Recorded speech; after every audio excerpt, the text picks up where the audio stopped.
Hello, everyone. I'm Martin, and I'm part of the Media Access Marketing Department for SCAA. Welcome to our YouTube channel to watch another one of our 2020 Advocacy and Empowerment program.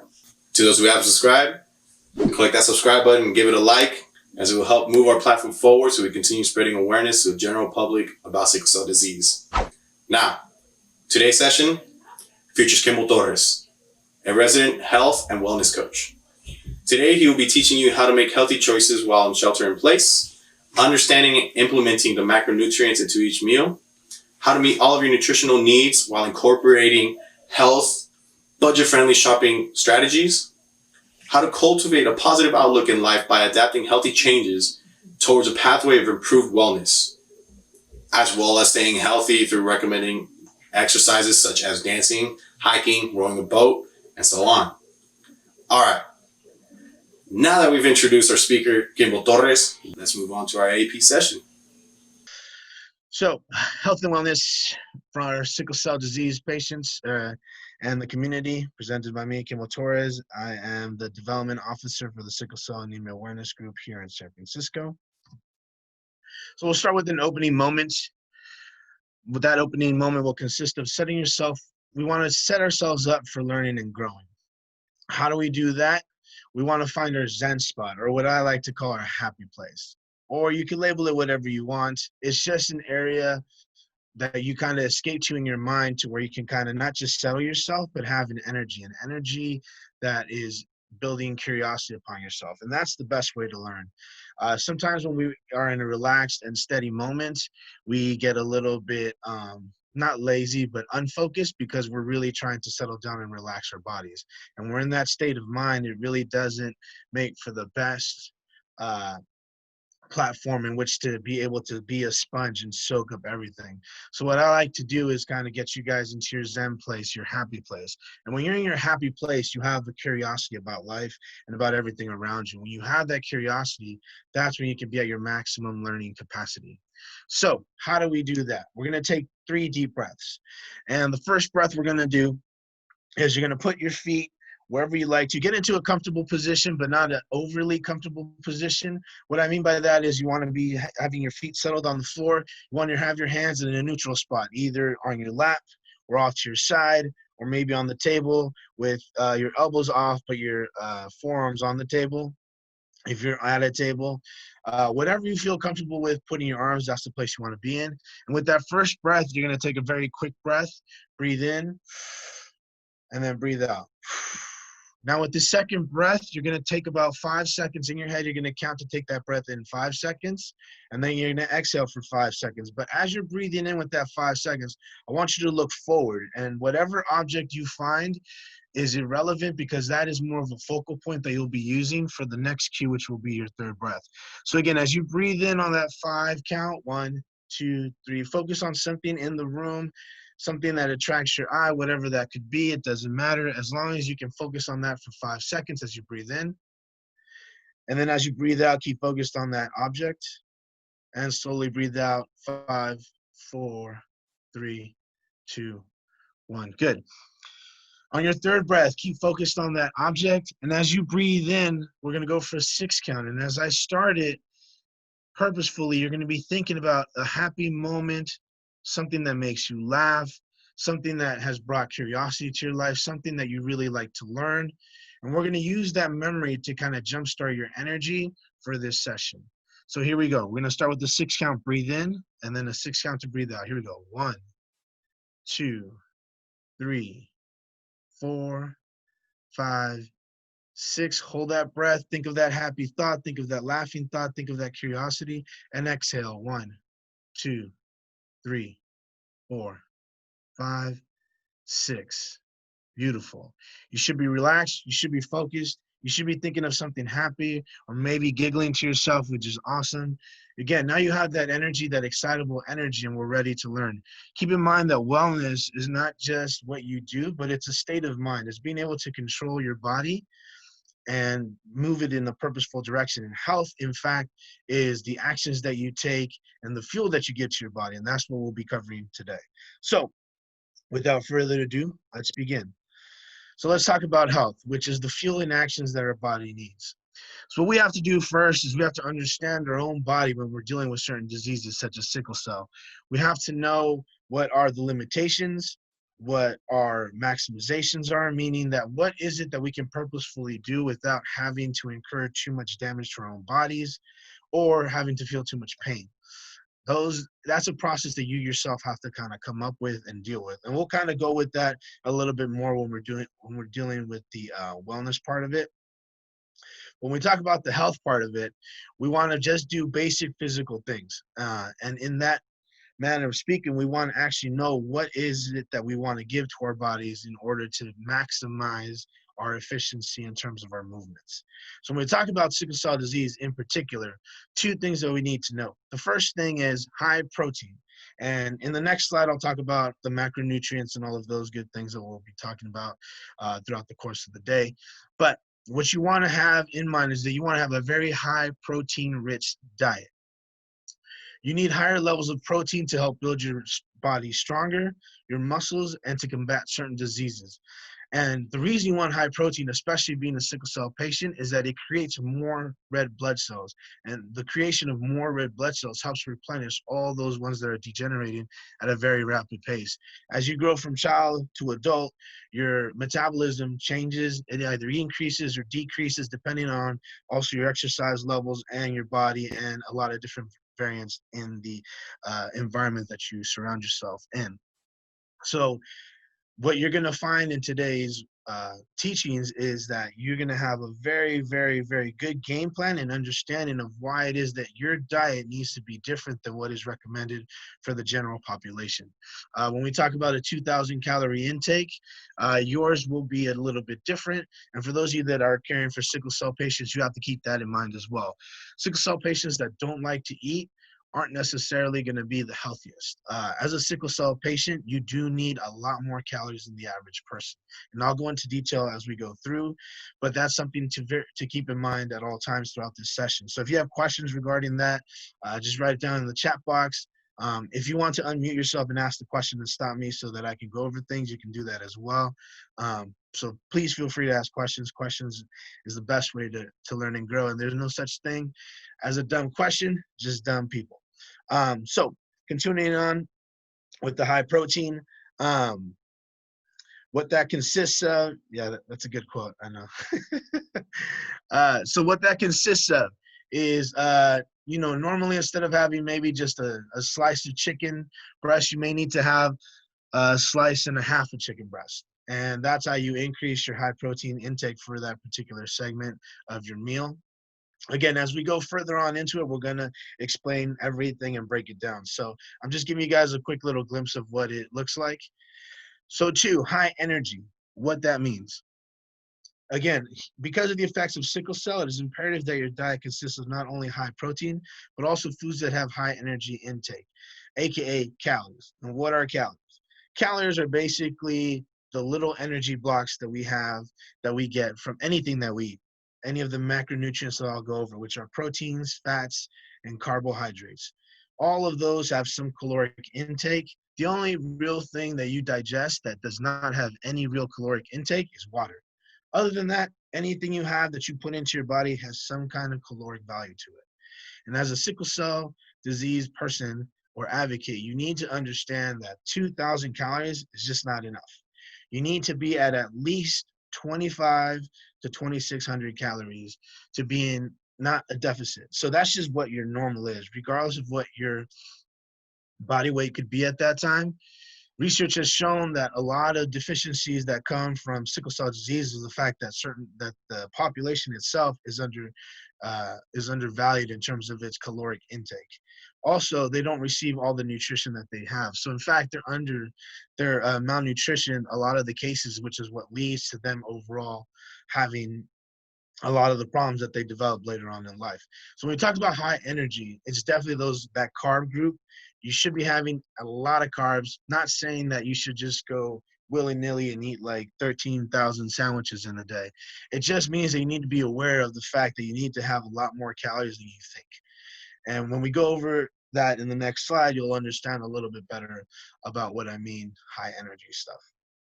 So Healthy living and eating, the macronutrients. So this is where the segment could get a little boring, but just follow me. I find it funny just because I'm a geek like that. But, you know, all the macronutrients in biology is all the fun stuff. So let's start with the very simple concept. There are only 3 macronutrients. So if anybody else says that this is a macronutrient and it's not one of these 3, they obviously don't know what they're talking about. There's only 3 that we found in nature. Those are proteins, fats, and carbs, or carbohydrates. Let's talk about the first macronutrient, which is protein. Kimble, Protein, yeah. my apologies. For those that just started, can you tell people what macronutrient means? Yes, so macronutrient is the big nutritional value. So they're so think of it, macro is overall, the big nutritional items that you can use. And then you have micronutrients, which are vitamins, certain types of amino acids. So when you break down the macronutrients, you come up with the micronutrients. So macro, think of it as big. So they're the big 3 categories. And then when I talk about micro, that means smaller. So proteins can be broken down into micronutrients, which are known as amino acids. Fats can be broken down into micronutrients like lipids, different types of lipids that go into the fats. And carbs can be broken down into different types of carbohydrates. So we'll talk about that as we go through it. I won't go too much into the science about it. I know this isn't going to be a science course today, but we'll keep it simple. So are there any other questions with the macronutrient versus the micronutrients? Okay. So when we talk about macronutrient, first with the proteins, again, proteins can be found in most animal products. They can also be found in plant material, but at a lower quantities. And what that means is that, for example, if you have a slice of steak, you can have, for example, you know, off the top of my head, you could have 25 grams of protein in one slice of steak versus a cup of beans, red kidney beans. Let's talk about red kidney beans. So red kidney beans, a cup of red kidney beans, you can have about, let's say, 5 grams of protein in just that 1 cup of red kidney beans versus the slab of steak where you have 16 grams of protein. Being a sickle cell patient, it would behoove you to have the 16 grams of protein because of your high caloric intake and the need for having a higher protein in your diet. But meats, red meats especially, have been shown to be counterproductive towards your overall health. So it wouldn't be recommended to have a steak every single day for the rest of your life, because that will lead to kidney failure and other damaging things along the line. So what you want to do is you want to create a balance. And we'll talk about that as we go through the segment today, but that's just something to keep off the top of your head. So don't think that just because I'm mentioning proteins and steak has more proteins that now you should just switch to an all steak diet. That's not what I'm saying. I'm just kind of explaining the differences in where you find different levels of protein in. Does that make sense to everybody? Give me a thumbs up if you all understand that perspective. Cool. So with proteins, keep in mind that the plant materials may have less proteins, but you can have more of the plant materials. So instead of just having 1 cup of red kidney beans, you can actually have about 4 or 5 cups. Not saying that you should, but I'm saying you can. Which means that in order to kind of get the same protein that you would get from a simple steak, that's what you do in terms of having the plant-based material protein. So moving on to fats. Fats are the second macronutrient that you find in the environment. They can be found in oils, certain fruits have them, and other various plant materials. Why are fats good for you? We have the 2 types of fats, ADHL and LDL.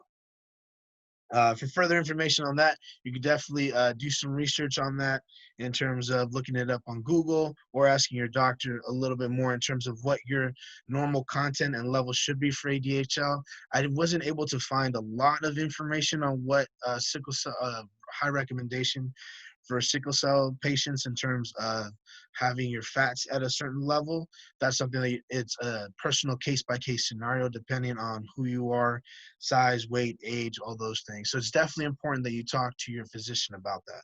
Today we'll mainly focus on proteins and carbs, but I just wanted you guys to know and understand that there are only 3 macronutrients and then which ones those are, just to give you guys as much information as possible.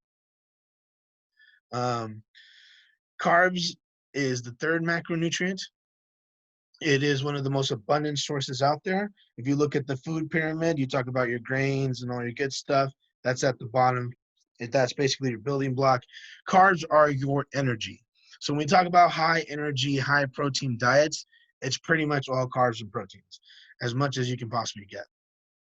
Carbs are basically your breads, your cereals, anything else that's not a protein or a fat is pretty much a carb. So if it's not labeled one of those two macronutrients, it'll be a carb. So for example, vegetables, if it doesn't have any protein in it, it will be considered a carb.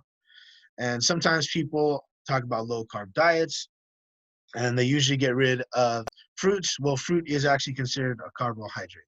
So because it has sugars, and sugars are carbs.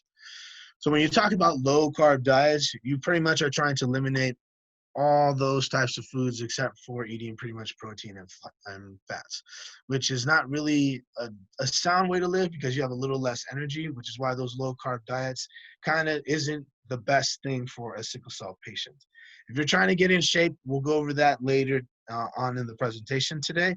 So don't worry too much about, oh my God, now I got to eat like 3,000 calories in order to be healthy. Trust me, with what the information you're about to get, you'll understand that as a sickle cell patient, your body is actually the best suited to be able to eat a lot of food and not gain any real unnecessary weight, if that makes sense. And then the last, it's not really a macronutrient, but it's a vital part of your nutritional value and nutritional intake daily is water. Definitely have to have a very, very high hydration rate at all times and make sure that you are on a good water plan. And what I mean by that is you need to be at least consuming 6 glasses of water on the daily. Some of us have trouble doing that. Some of us have trouble forgetting that. What I like to do when we talk about hydration is have 2 glasses of water right when I wake up, 2 glasses of water around 12 p.m., regardless of where I'm at. I just kind of gotten into this mode and this habit of just always having 2 glasses of water at 12, and then 2 glasses of water kind of throughout the day. That would include some of your juices, that would include some of your other vegetables. And so you can get water from different amounts of sources. So one good question from Gloria is, can mineral flavored water be a substitute for water to aid in hydration? And the answer to that is yes. You can use mineral or flavored water, but just understand when you look at certain water substitutes, you have to look at their salt intake and then their sugar intake, because then that does decrease your overall hydration levels. So something to keep in mind, like for example, if you're drinking tea all day, and what studies have shown is the fact that if you drink tea all day, you actually end up being more dehydrated at the end of the day than you do if you just drank water. And the reason being is that tea, kind of like coffee, has some caffeine. Well, coffee has a lot of caffeine, but tea does have some caffeinated properties to it, and caffeine is actually a dehydrator. And it actually does not help you in terms of retaining as much water as you would need. So you want to make sure that you have a good balance. And that's why I say 6 glasses of water. Overall, you should have at least 10 liquids, 10 glasses of liquids a day. So that's where the teas fall into place. That's where the flavored waters come into place. That's where you get your sparkling waters, all that stuff.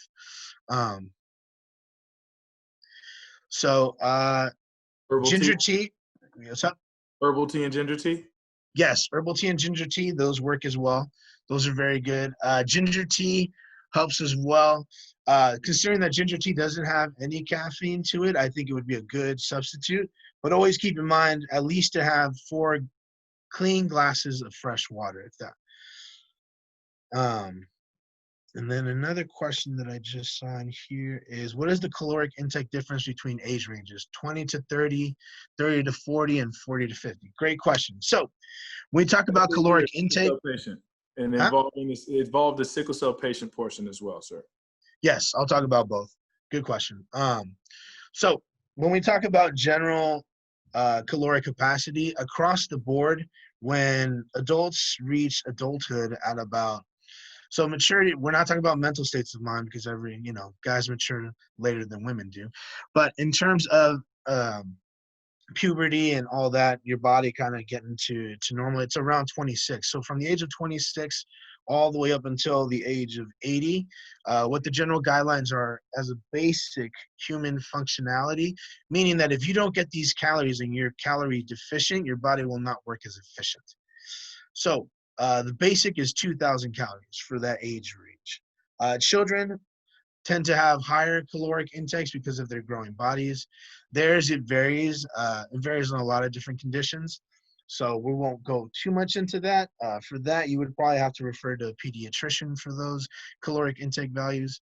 But just in general, for a normal adult, from 20 all the way through 80, the basic caloric intake is 2,000. And that's just for your body to run, meaning that your heart's beating, your mind is thinking, you're able to move your bones and your muscles in a forward direction, and any other bodily functions that your body needs, like digestion and being able to release your waste. 2,000 calories is what your body needs. When you're in a caloric deficiency, that means that your body is going to be using up parts of itself. So when, let's say you weigh 120 pounds and you're not getting the 2,000 calories, your body will start figuring out where to get it. So that's where you tend to lose muscle if you don't have any fat reserves. And so that's why people who usually do the diets with low calorie intake tend to lose a lot more weight faster because their body is basically eating itself. Now, when we talk about sickle cell patients, again, it depends on the age range. But when we talk about specific groups, 20 to 30, we should be thinking more about 2,600 to 2,700 calories per person. When we talk about 30 to 40, we want to kind of mitigate it because at that point, your metabolism starts to slow down a little bit. So we're thinking around 23 to 2,400. 40 and 50, you kind of want to stay consistent with that 23 to 2,400. Sadly, there are no studies past 50 because the population seems to have a decrease in survivability at that point. So I haven't found any research beyond 60 years. But again, hopefully that'll start changing, especially through all the efforts that we're doing with this program and this organization. So again, for a sickle cell patient, you should have a higher caloric baseline. So again, we're looking, if you're 20 to 30, you want to be looking at around 2,600 to 2,500 calories. If you're 30 to 40, 30 to 50, you want to be looking at around 23 to 2,400. Those extra 400, 300 calories are what really help you in terms of being able to create more red blood cells to replace the ones that are being diminished quickly. Let's see if we have some more questions here that I can. Kimble. Yeah. Edward was talking about watermelon water. Yes. Yes, let me get in on that. Yeah. Okay, I read about this information in the past, and there were many nutritionists, right, that considered watermelon water to be the best water to consume. I said, if you heard it, since you're in this business, have you heard anything about that? Is there any pros and cons to that? Yes. So the reason watermelon water was good was twofold. One, it provided natural sugars that would help, and thank you for mentioning that, Edward.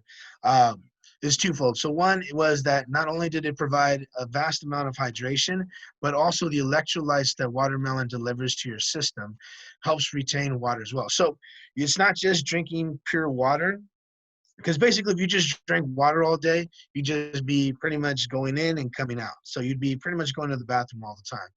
But what you want to do is actually be able to retain water as well. That's where your salts come in. That's where your electrolytes come in. And the great thing about watermelon is that it delivers both sugar to give you energy, but not high, bad caloric intake of sugar, meaning like those processed sugars like chocolates and all that stuff. But the good, quick sugar that you find in fruits that are easily broken down by your body and used by your body, but also watermelon juice delivers electrolytes. And electrolytes are what you find in pretty much Gatorade, all those sports drinks that help replenish and hydrate you. What it means by hydration is that it keeps as much water retention in your system so that you can stay hydrated for longer periods of time. If there's no real salt found in your system, like I said, all that water goes through your system very, very quickly and it comes out. So the good part about watermelon juice is that it does those two things, that it provides sugar for you that you can use as an energy source, and also electrolytes to your system that help retain water at a good, healthy level. Again, if you have too much salt, it retains too much water, that can be bad as well. So you definitely want to have a good balance of what we call electrolytes and salts. So that's a good question. That is a good mention. Thank you for Kimble, bringing that up, Edward. Yes. I have a question. Well, not a question, just a statement. So now, so it's better if you're drinking water to drink water that has electrolytes in it, correct? Correct. Yeah. Okay.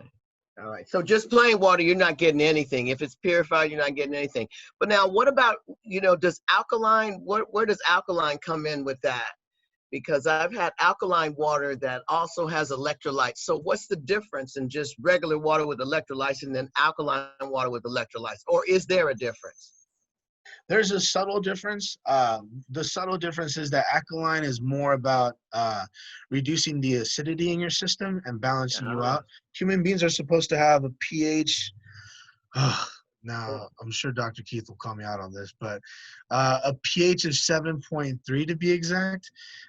Again, I could be corrected, which is fine. But so in order to help with that pH levels, especially if you're having like high fruits. So for example, if you have a very citrus balanced diet, so you have a lot of oranges, a lot of lemon in your diet, it tends to make your pH a little bit more acidic. So you're going more towards 0.8, 0.0, which is bad.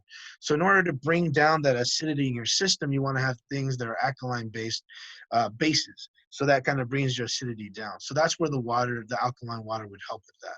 So it's more of a dietary thing. You have to, if you have like high acidity in your system, that's when you want to have the alkaline water to kind of bring it all back down. But water itself does that anyway.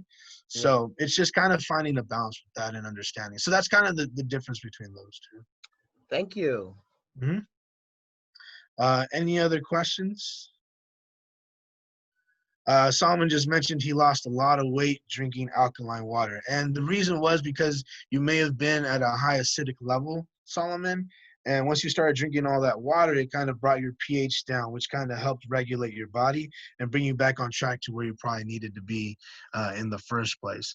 So that's one of the benefits of having alkaline water and understanding your body and knowing pH levels and all that. I probably should have added the pH levels to this presentation, but when we do a follow-up segment, or maybe during the break, I could go look up some quick stuff.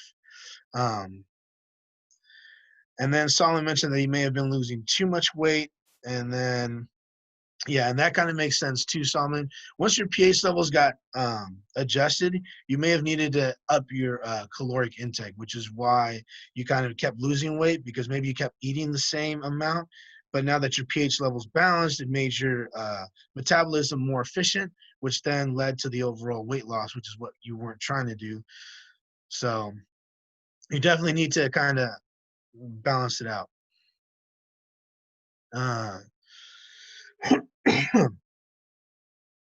Let's see what else.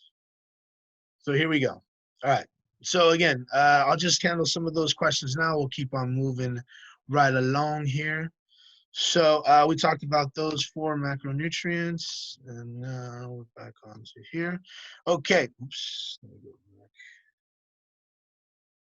So here we go. Creating a shopping list. So now that we understood all the proteins and macronutrient stuff, we're going to create a little list. So we're going to do a little exercise real quick, and I wanted these to pop up at different segments, but all 3 popped up.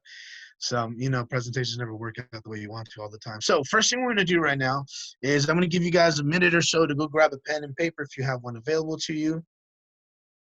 And what I want you guys to do after that minute, so go ahead and grab a pen and paper real quick. I'll give you guys about a minute. Or if you want to type it on your computer, that's fine as well. Make sure you guys have your notebooks. Bring your notebooks out if you got them. Okay, got about 20 seconds left.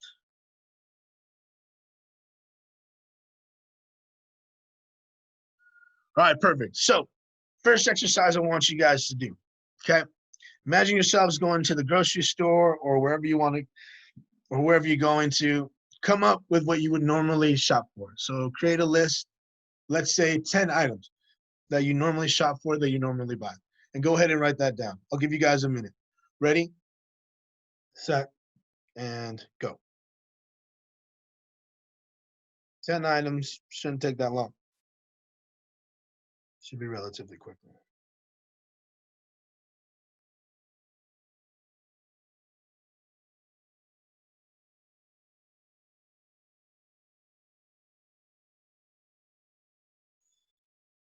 About 20 seconds left.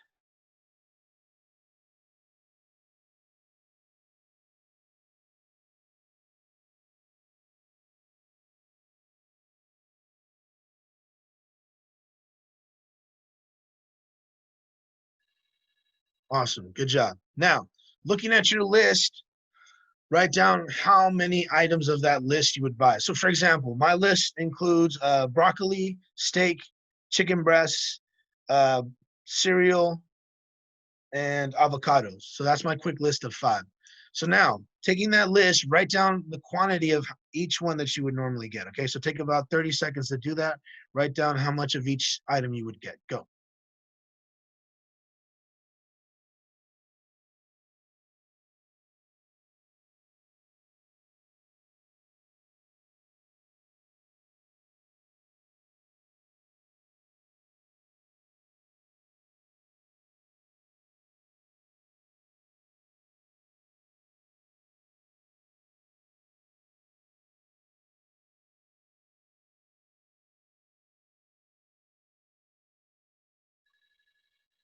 All right, beautiful.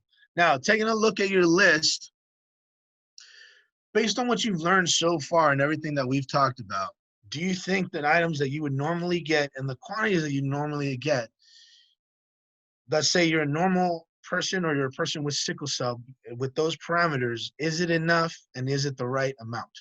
Right? So is it enough, meaning like, did you get enough of the macronutrients in terms of having a high protein content and having a high energy content?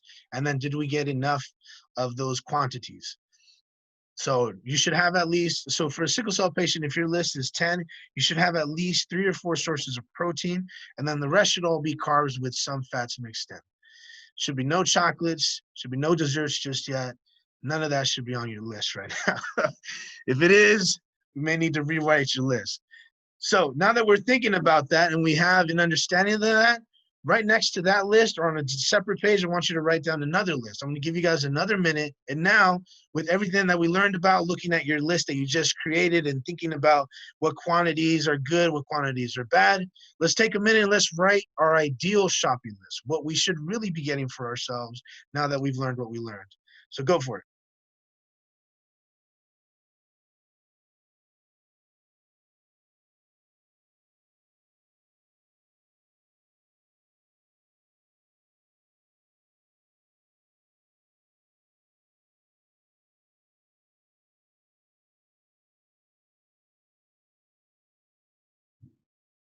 About 30 seconds left.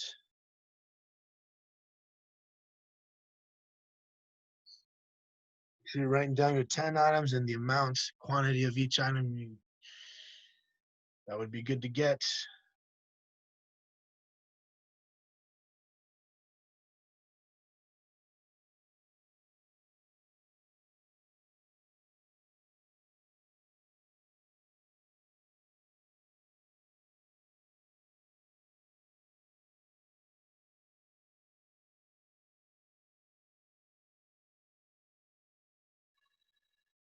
All right, good job. Now, looking at your brand new list, compare it to your old list. What do you find different? What do you find the same? Take 30 seconds to kind of write down the differences, understand the differences, whatever you want to do for the 30 seconds to kind of reflect on the knowledge that you've just gained. We're basically just kind of putting to test what we've just learned and seeing if we can apply it quickly. So go for it.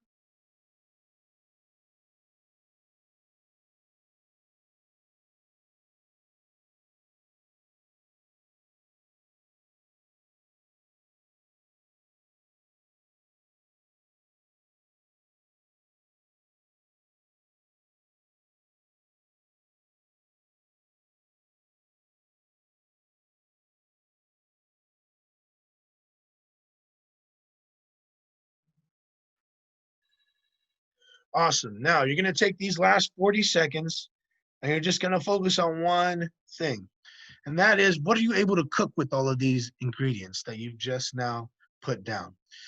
40 seconds to kind of come up with whatever recipes that come off the top of your head, whatever ideas, whatever inventions you want. Okay? Ready, set, and go.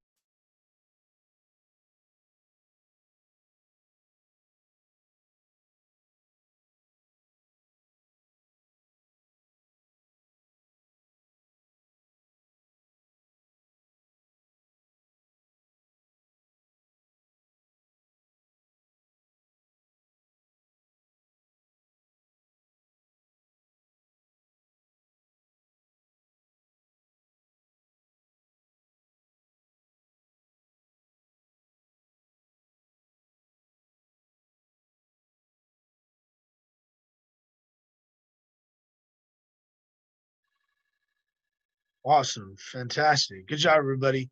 So now that we have our lists, what I want you guys to focus on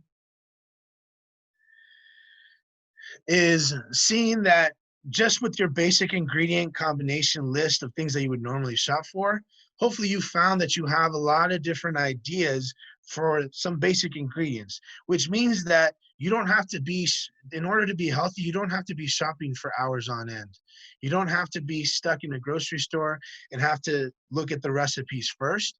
What you can do, and the easiest thing to do, is just figure out what does my body need, and looking at those three macronutrients, which one of those do I need the most? When you figure that out, once you get your list and you go shopping, you grab all your items and you have it at home, then you can actually really start figuring out, like, okay, what can I make with this stuff? Sometimes people like to just kind of what I call handcuff themselves, and they just go by a recipe, and that's what they'll do for that one day. And let's say you're making a chicken Alfredo. So you're going to go shopping for all the items that can create a chicken Alfredo.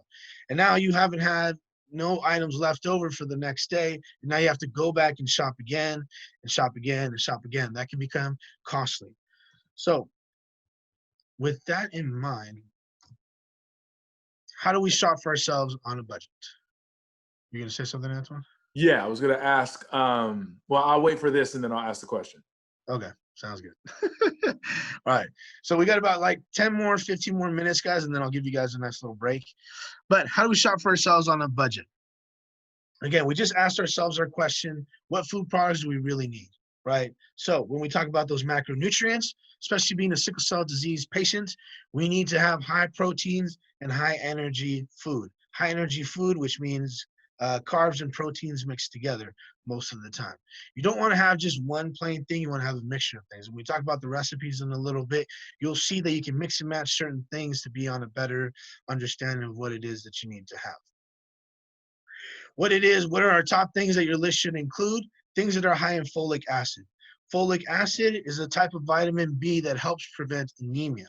So for sickle cell patients, it is very, very critical that you have some of these foods, if not all of these foods. And what are those foods? Get ready to write it down. First one is peanuts. Second one is avocado. The third one is broccoli. The fourth one is romaine lettuce. The fifth one is spinach. The sixth one, my favorite, is strawberries. 7 is papaya. 8 is asparagus. 9 is corn. And 10 is orange juice.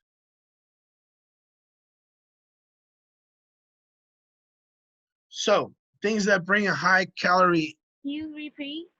Yes, I can repeat. So, number 1, peanuts. Number 2 is avocado. Number 3 is broccoli. Number 4 is romaine lettuce. Number 5 is spinach.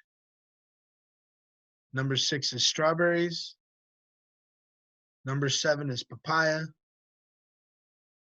Number 8 is asparagus. Number 9 is corn. And number 10 is orange juice. Thank you. And I just You're want to welcome. say I'm writing these notes into the chat box as well. So if it's easier for you to get it from there, that information will be there. All right, thanks, Aiden. Thank you. Cool. So those are your items that are high in. I'd Yep. like to make a little input right there on some of the things that you mentioned. Yeah. According to health studies, right? And these GMOs that they're using crop people to keep pests off their plants, right? These Right. are genetically manufactured organisms, right? Right. That you cannot get out of the plant, right? And the Right. three words they said that consumers are doing today are, unfortunately, one of your favorites, strawberries. Strawberries. Yeah. Should be organic. Should be Yep. organic. Yeah. Corn should be organic. Yep. Apples should be organic. Those are the three words on the studies that have just been compiled this past year. Yep. You are correct. Thank you for that, Edward. And that kind of was going to lead me into the shopping on a budget portion of it and understanding. Edward just mentioned the organic food. I'll get into that in a little bit. But first, let's cover the rest of this, and then we'll get into the whole shopping of it, and then we'll take our little break. So items that bring high caloric intake, that's where you look at your oils and you look at milk. Milk is a very high caloric intake item. It's easy to digest and it's easy to have. A glass of milk doesn't take you too long to make. If you want to throw in some chocolate in there to kind of just give it a little bit of flavor and provide you with some extra energy, you could definitely do that. So definitely milk, you should have high vitamin D milk at your disposal. Again, and then fats. Cooking oils.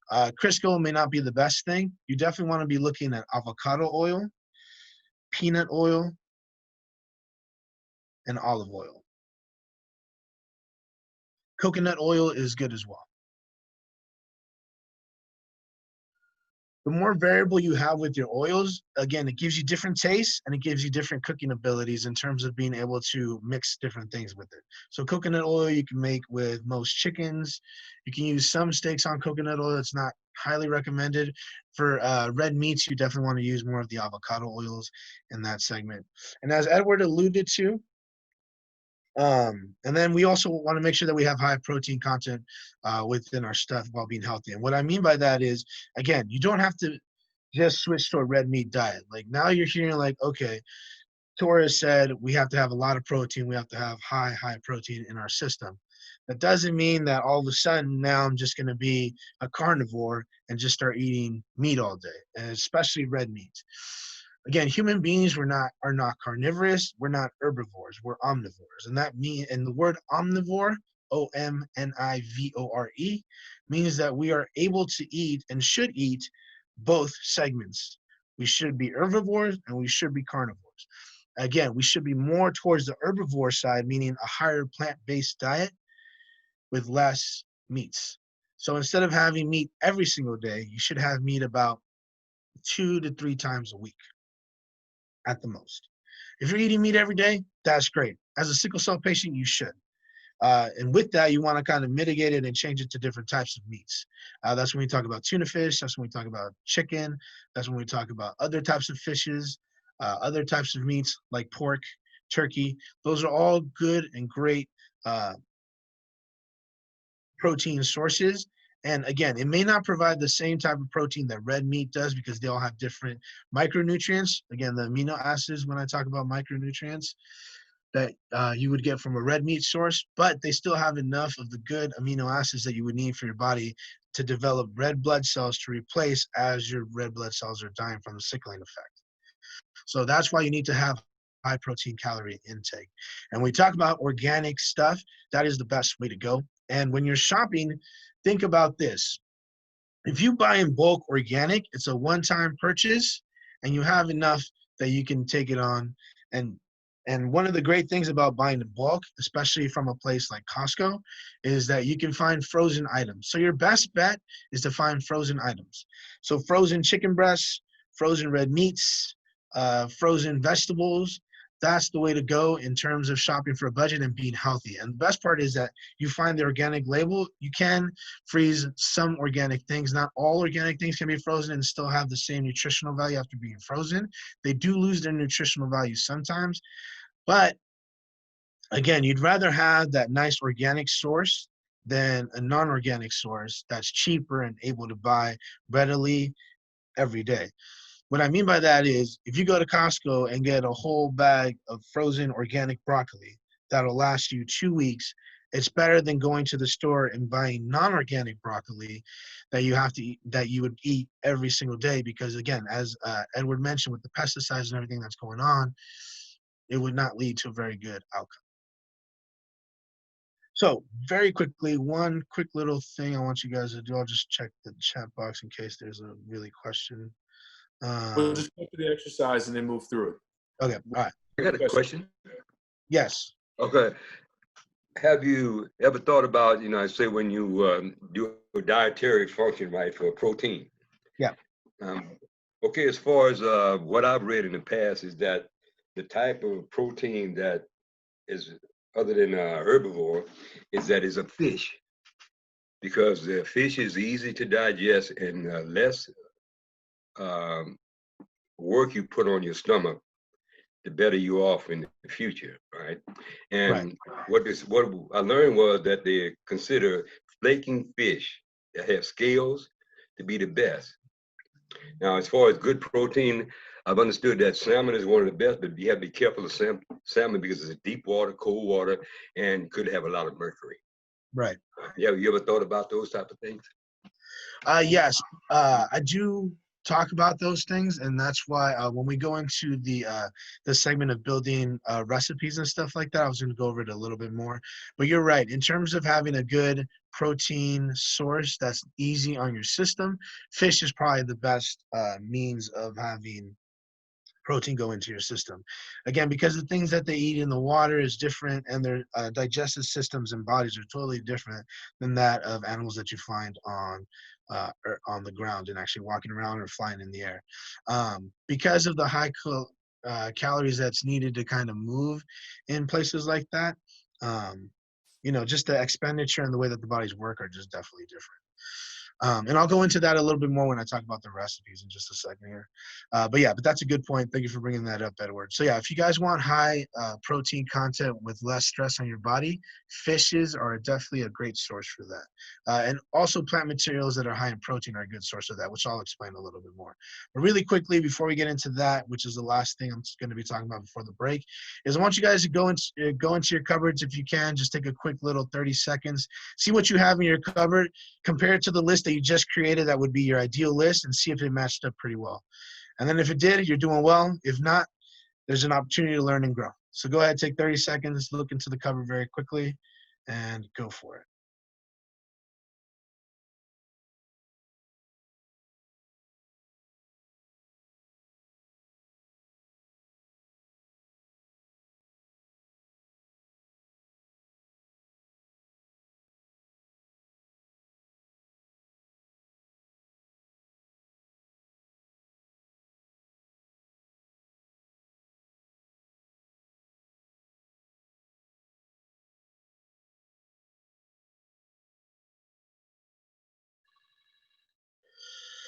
All right, good job, everybody.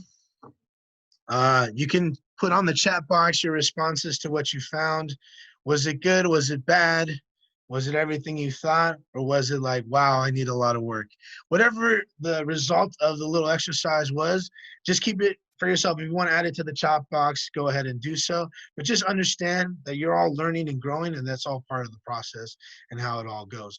Very quickly, I'm going to give you guys an example of some recipes that I've found from a PDF that was sent to me. I will compile a whole list of the recipes and send it out once the presentation is done. But we can look at these very quickly. So, quick and easy oatmeal. All the ingredients you need. You need 1 cup of cooked instant oatmeal, 1 teaspoon, I should say, of brown sugar or honey, and that's optional. But again, the honey adds energy, and as a sickle cell patient, it'll up your caloric intake, and that's good for you. You need 1 cup of raisin, 1 tablespoon of raisins. You need 2/3 of a cup of whole milk, and then a dash of cinnamon if you want to add to it. Not that bad. Spice it up. Quick and easy oatmeal. It serves 2, and again, it only takes literally 5 minutes to stir it all up, and then you're good to go. Moving on down, the next one we'll be talking about is all-around good smoothie. So, what does that look like? All these recipes I'll give to you guys, so don't worry. all around good smoothie. Quick, easy. All you do is you put it all into a blender. And what do you put into a blender? Half a cup of whole milk, half a cup of yogurt, half a cup of frozen banana, or you could do half a frozen banana and 2 tablespoons of honey and half a cup of frozen strawberries. Put it all in the blender, blend it up. From the picture, looks delicious, ready to go, ready to eat. And it only takes you about 5 minutes. So you can see you guys have very good recipes, very quick stuff that you can have if you're always on the go. Again, the only excuse you have is not time, it's scheduling and management, which we'll go over later on. And then the last one we're going to do is the strawberry spinach salad for dinner. So what that looks like is... Excuse me, Torres, are you showing pictures of these? We're not seeing the. Oh, we're not seeing you talking about that big green smoothie was great. I didn't see no picture of that. Did you show a picture of that? You guys can't see my screen with the PDF on it, or? Oh, we can see the we're- PowerPoint. We only see your PowerPoint. Oh, you're only seeing the PowerPoint. Yeah. Yeah, and it's not in full screen, so your attention is probably elsewhere. Oh, okay, got it. Let me see if I can. Yeah, I was just wondering, because I was looking for it. To share it, the slide has to be a part of your tabs. Oh, okay, You gotta got look it. in your tabs and share that. You could Okay. you could reshare it again and then look for that particular tab. All right, you see it There you now? go. Yeah, we Okay. see it. Oh, yeah, now we Yeah. see her. Okay, sorry. All right, thank you for letting me know that. So, Sure. technical difficulty, everybody. All right, so I'm scrolling No back problem. through everything. We'll go back to quick and easy oatmeal. So on the left, you'll see all the ingredients. On the right, you'll see the directions. Again, those are all the ingredients. If you want to copy it down, go ahead. But again, don't worry about it. I will compile all these recipes into email format, and we will send it out to all the patients. But just kind of giving you guys a clear vision of how quick it is to just come up with something that's easy and good for you. Scrolling down, these are all the recipes I'll share with you guys. And then we talked about the all around good smoothie, and that's what I was talking about. What's in the blender right there. Looks delicious, looks scrumptious, ready to drink. I'm actually hungry myself right now. And again, the ingredients are on the left and the directions are on the right. Again, we'll share all of this with you guys. Don't worry about it. Or I could just portion out this part of the PDF and send that out to you guys so you guys get everything along with the good pictures. And lastly, we'll talk about the spinach salad recipe, and I'll show that. There we go. So that's kind of the spinach strawberry salad. Looks delicious. Oh, my God. It's very delicious. Trust me. It's good. It's Very good stuff. delicious. This It's is an good. every week thing for me. So what does that entail? So it's 2 parts. It's always critical, guys, in order to eat healthy, to make your own dressings. And why I mention that right now is because some of the times when we just grab packaging, we think that it's going to be healthy for us, like those salads to go. Some of the dressings have very, very high. Somebody saying something? Aiden, can you mute everybody except for Kimble, please? Okay.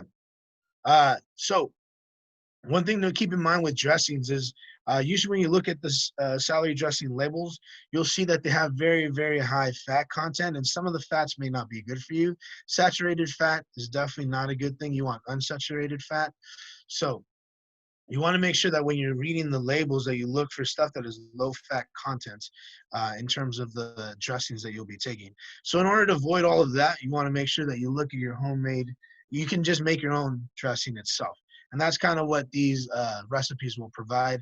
I'll provide other recipes for homemade dressings when we send out the email so that you guys have a variety of different dressings that you can use that you control in terms of the fat content. But again, for the strawberry spinach salad, very easy stuff. 4 cups of baby spinach, 1 pint of sliced strawberries, 1 small red onion sliced and diced. Make sure you don't cut yourself up with that. Chopped nuts. You definitely want to have the chopped nuts because, again, it adds more calories and adds more protein to this great meal that you can have. And then 1/2 cup of honey mustard dressing or the homemade dressing. And the homemade dressing, very simple. 1/3 cup sugar, 1/3 cup vinegar, poppy seed, dry mustard, salad oil, and water. And you mix that all up into a nice little cup, pour it on your salad. and it looks delicious. So with that, we will go into our break.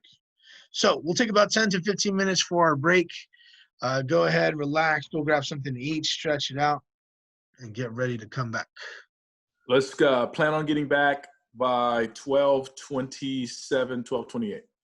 All right, sounds good. I'll stop the share here.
Kimble, What I see your milk.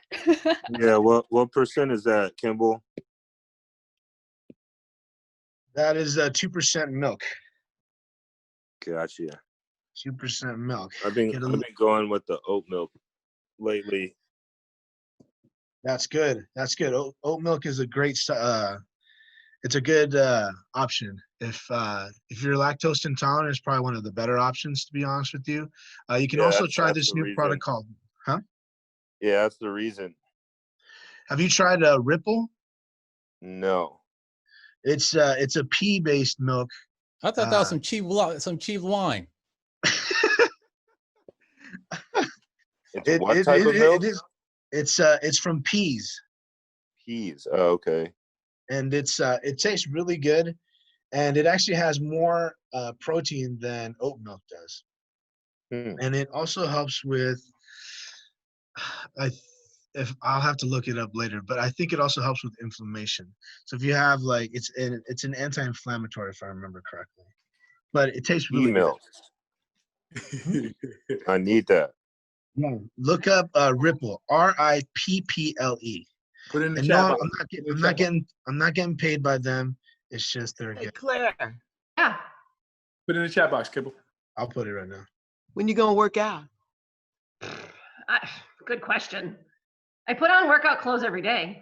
The gym is opening. Is it really for sure? Melva sent me a picture. They're opening on June 20th. Oh, are they? Earlier. That's what. Yeah. Can we do classes? Well, they're saying that you got to reserve it. Okay. Yeah. We have to line up outside the door, like we're going to the store, like everything else. I know. I'm going to a bar tonight. Shut up. Oh.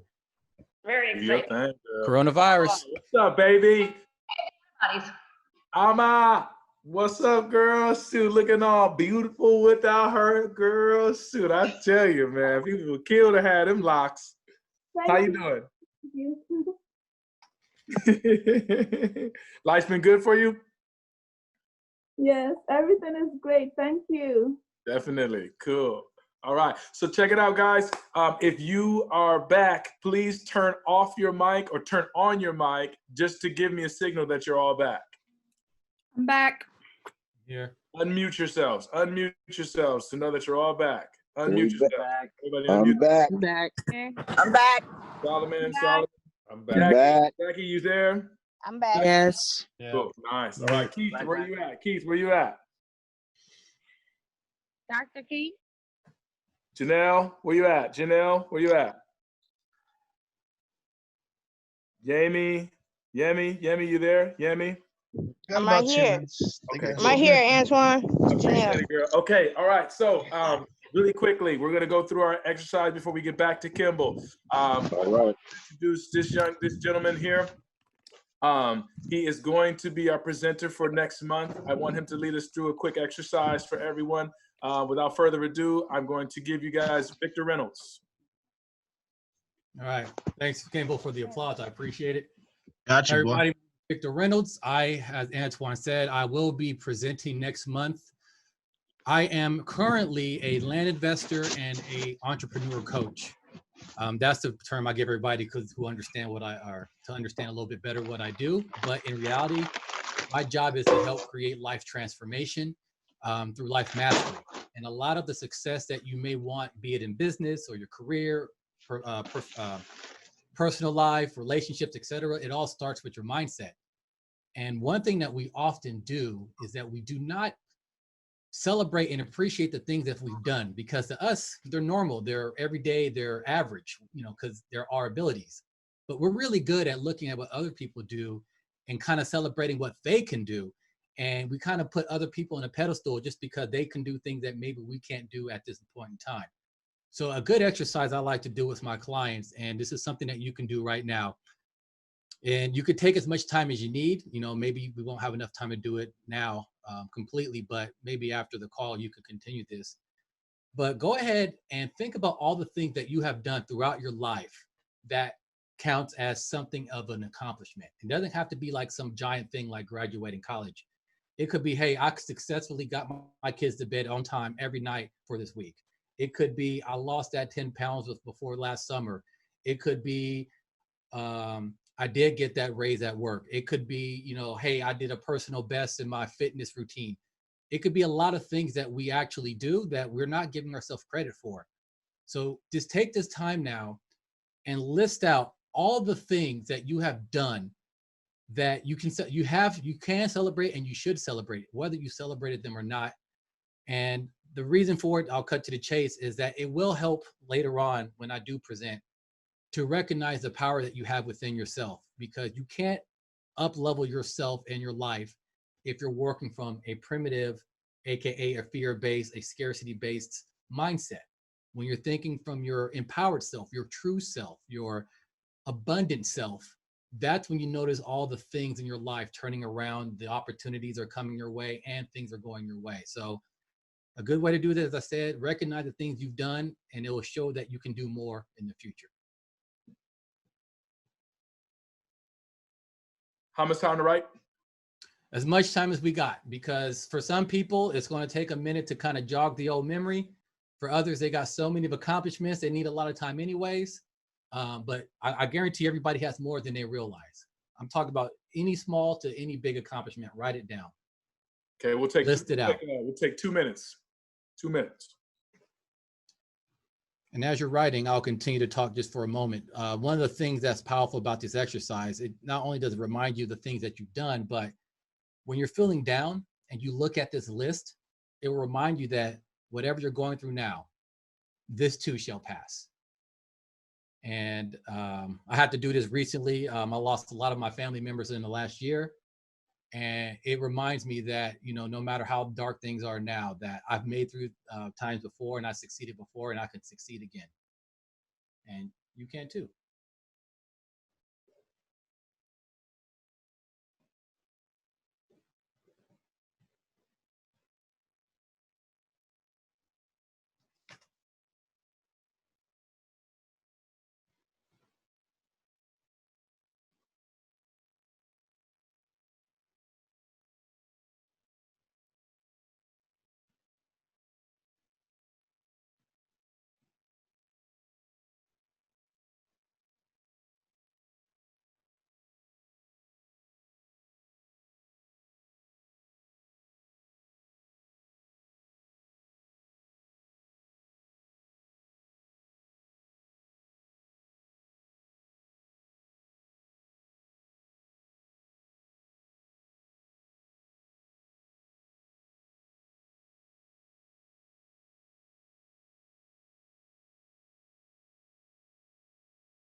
One minute.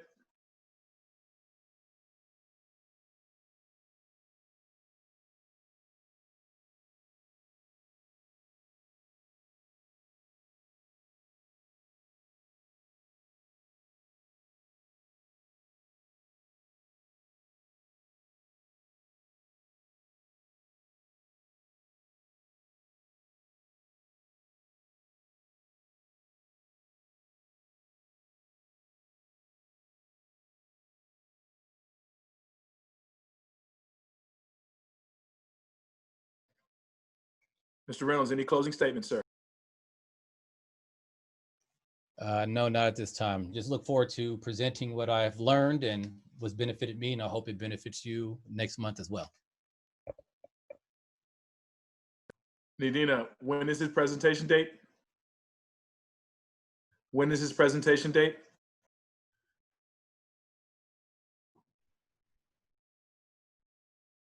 July 11th. Okay. July 11th. Thank you very much, Vic Reynolds, for that sermon. We are going to turn this back over to Kimble Torres in our next segment of the Health and Wellness.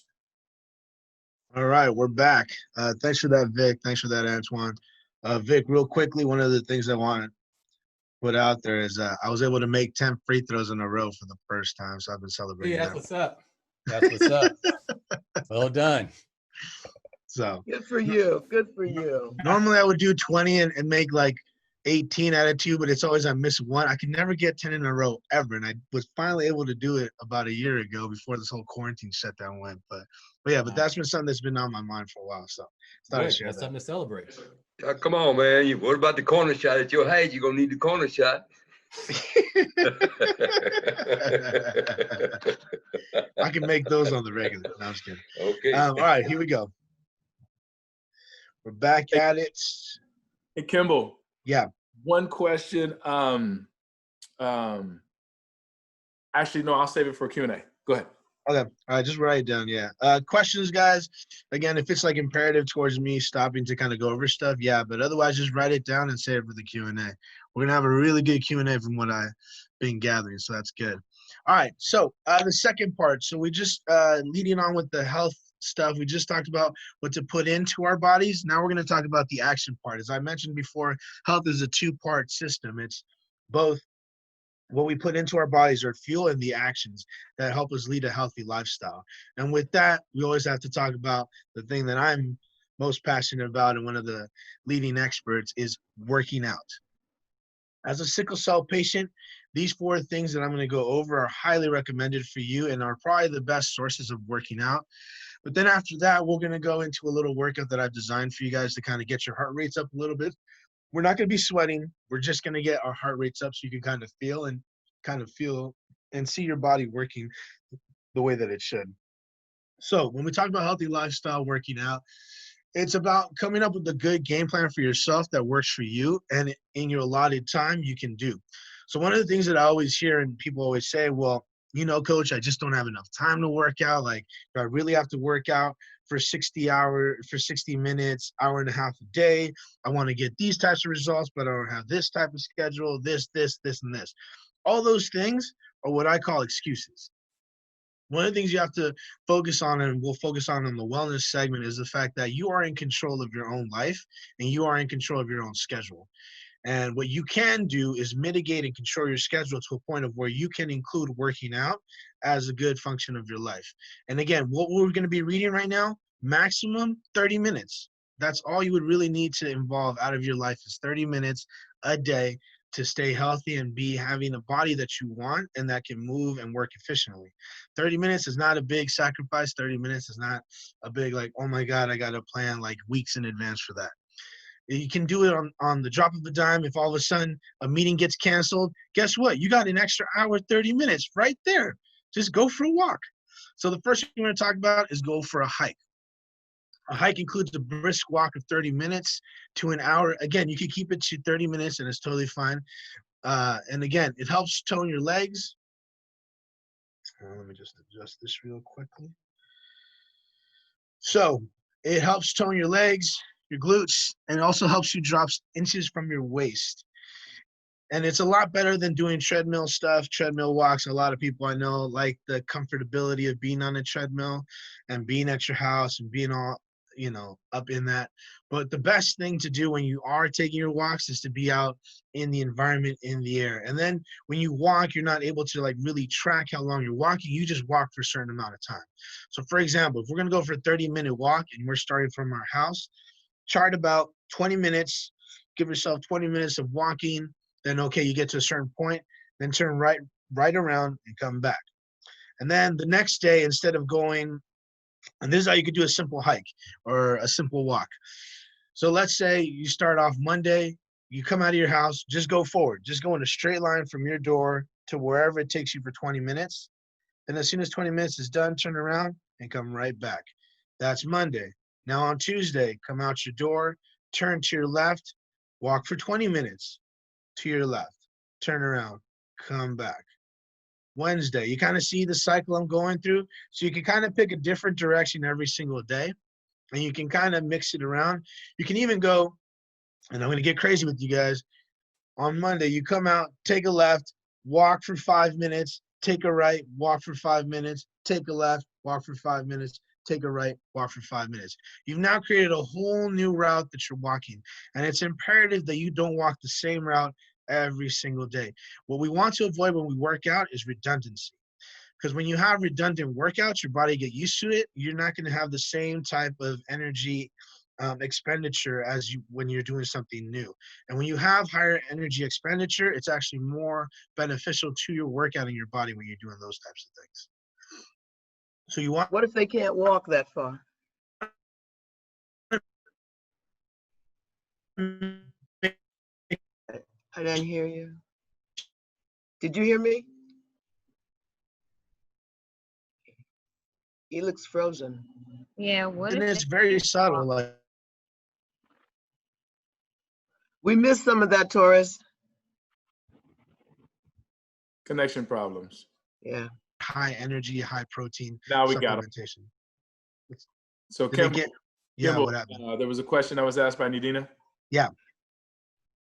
I said, so what if they can't walk? I mean, you know, like if they have difficulty because they have pain in their legs and things of that nature, are there other, what are the alternatives? Yes, and that would come into number 4. So I'll skip right to that, and then I'll go back to 2 and 3. So if you're not able to walk and you're not exactly 100% mobile, what you can do is and it's labeled row your boat, but what basically you can do is figure out what arm movements you can do. So for example, if you're confined to a wheelchair, you can simply grab a broomstick or some kind of stick that's long enough that covers your whole lap area. And all you do is a simple motion, if you can see, and I don't know if you can see my hands, so I'll stop the sharing real quick. So can you guys see my hands right now? Give me a thumbs up if you can see my hands. Okay, good. So you're gonna be holding the stick this way, and then you just go in this type of motion. And you're just gonna be rowing, just like a little rowboat, right? Now, if you have great family members or great support system and they're able to kind of get you into a boat on an actual lake, that would be 100% awesome. If you like to go to Disneyland, I think if I remember correctly, there's a ride that you actually have, you're in a canoe and you actually have to row through it. You can ride that ride all day at Disneyland and get a great workout that way while enjoying the magical kingdom. So, Well, you know, now they've got that pedal thing where you know they're advertising people sitting. So one could actually just do the pedal thing and do the row thing. So it's almost the same types of motion then. Because I just spoke with the client who just purchased one of those QBs, I think is what they call, or something like that. Where you're sitting there and you're pedaling and like that. Yeah. Okay. So it's just the fact that they're having problems standing up and being able to walk, then yes, you're right, Nadina. They can go onto that machine and pedal with their feet while having that broomstick or stick in your hand and do a simultaneous workout. So you can have both of those things going on. But again, if you have total lower body pain where you can't even move your legs, simply just having that stick and being able to move your upper body, you're going to burn calories. You're going to get a good workout. And again, you can switch the motion. So you do this for about 5 or 6 minutes, then you can go in and out. So make like little circles in and out for about 5 minutes, then you reverse the circles for another 5 minutes, then you go back to this for 5 minutes. So you can create a nice little vigorous workout for yourself with little movement and just keeping that basic posture and step going. So does that make sense for everybody? Yes, sir. Okay, we're gonna go back. Thank you. You're welcome. Good question. All right, we're gonna go back to the sharing here.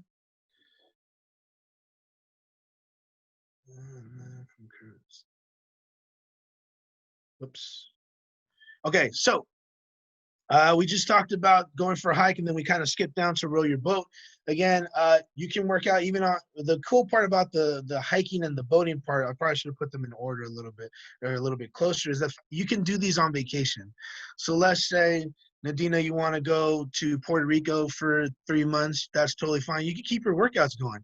You can go hike through Old San Juan. You can hike through the old forts through there. You can actually rent a boat and go out on the bay and go kayaking. You can look at the luminescent bay and go kayaking for about 30 to 40 minutes while you look at the beautiful scenery at night at the bottom with all the glowing fish and stuff. So like I said, saying that you can't work out while even on vacation is what I call an excuse. You can always have and find a way to work out while adventuring and doing something new and exploring your environment around you. So always keep that in mind. You can always be working out. It's just about really taking the time and thinking about, okay, I should probably work out today or do something of some kind. gardening, all that stuff is good. The second type of workout that you can do as a sickle cell patient, and what Nadina was kind of alluding to, is a spin class. That's where you're on a stationary bike. You can go to spin workouts. They have Soul Cycle is a very, very huge popular thing. It's very intense, but it's super fun with a lot of music going on, a nice little ambiance going on. But Soul Cycle is also, I just mentioned that. I'm not a huge patron of them because they have a history of not being friendly to certain minority groups, so I don't support them, but they're just an example of a certain type of institution of working out. So I'm not saying go to Soul Cycle, I'm just saying it's an example of it. You can find other types of spin classes that are just as beneficial, if not better, than Soul Cycle. But definitely just keep an open mind about that, and that is something that you will have to do. Again, that doesn't mean go purchase a bike right now. Like I said, it's just another alternative, another way of working out. And lastly, for those of you yes, Nadina, you had a question? Oh, I just wanted to say, I know you're the expert in this area, in this field. Is there a section where you talk about stretching?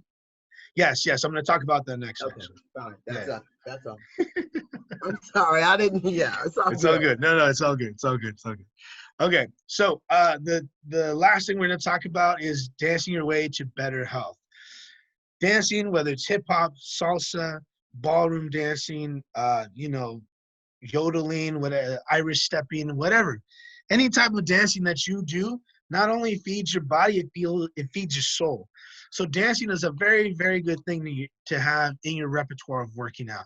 In fact, personally, I tell some of my clients, especially the ones that love to dance, you should dance at least twice a week. Not just on the weekends, maybe pick a day during the week where you go out maybe to a salsa night on Wednesday, or maybe a hip hop class on Thursday or something like that. Some kind of thing that helps you kind of get your moves. Yeah, there you go, Twan, just like that. Get those arms shaking and moving and grooving. Whatever helps you kind of move. And the best part about dancing is you hear music and you just keep going. You're not aware of how much time has gone by, how sweaty you are sometimes, what's going on around you. You're just living life and you're just enjoying it. And those are usually the best workouts you can have for yourself and your body, because at that point in time, you're really not wrapped up in, oh my God, I got another rep, I got another minute of this, I got this and this and this, right? You're not aware of those things. You're just kind of doing it. And that's the great part about these 4 exercises and routines that I've shown you right now, is that they take your mind out of the equation. It's more about an experience and you're working out. And that's the best type of working out that a sickle cell patient can do, and an advocate for sickle cell patient can do as well, because it takes your mind off of everything. Because if you're constantly thinking about like, oh, I can't do this last rep because my arms are burning because, I just had this pain from my crisis that I had about a week ago. All that just comes accumulating. But when you're hiking, you're not really worried about that because you're looking at your environment around you.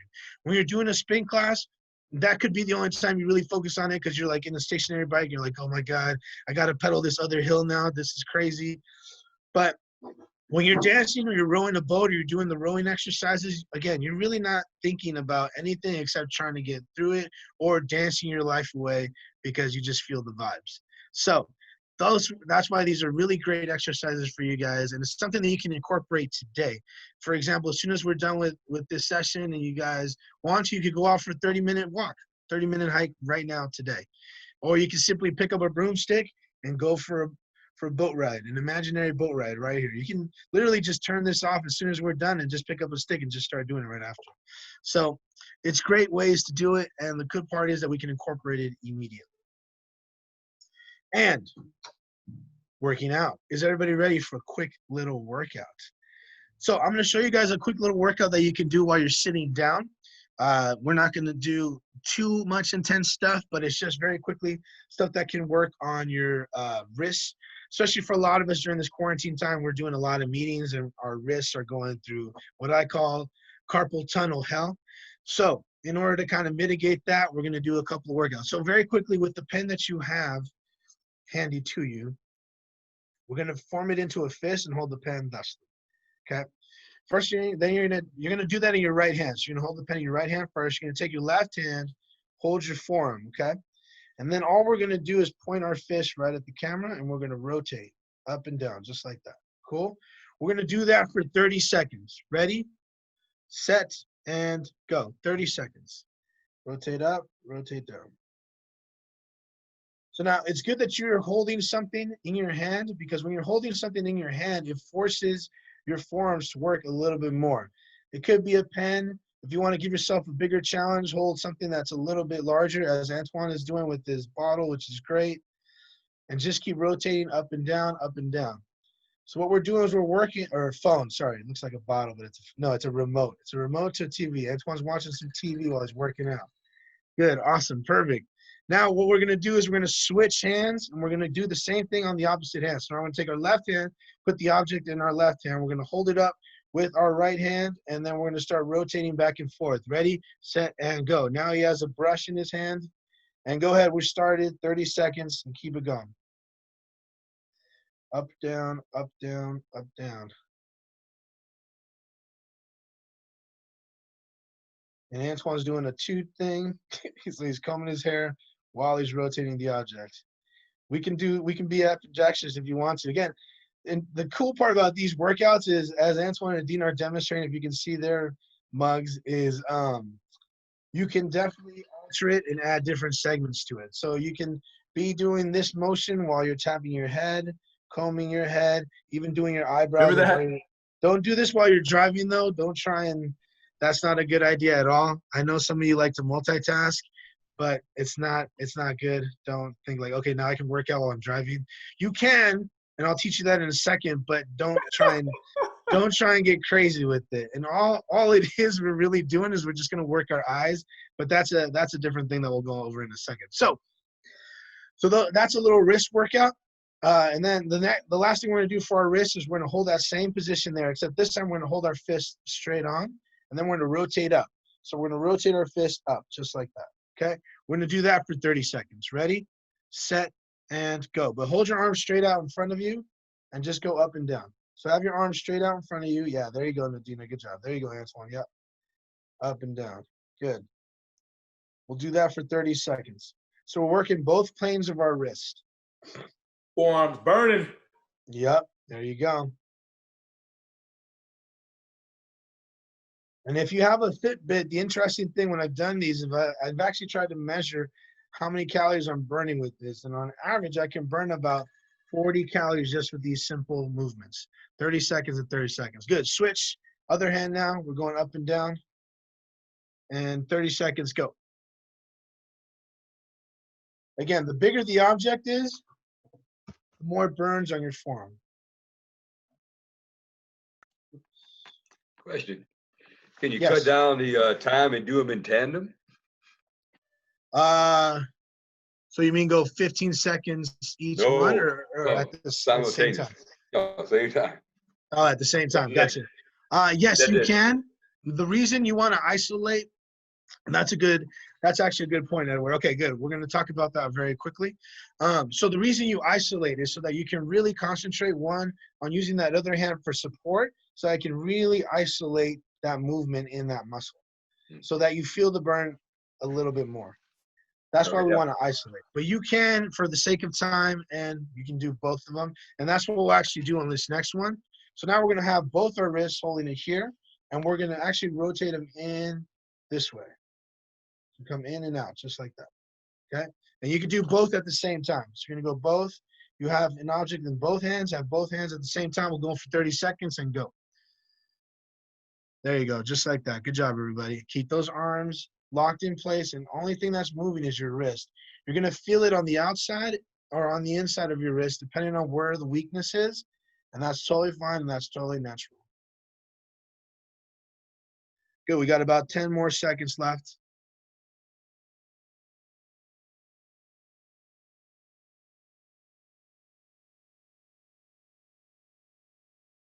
That's time, good job.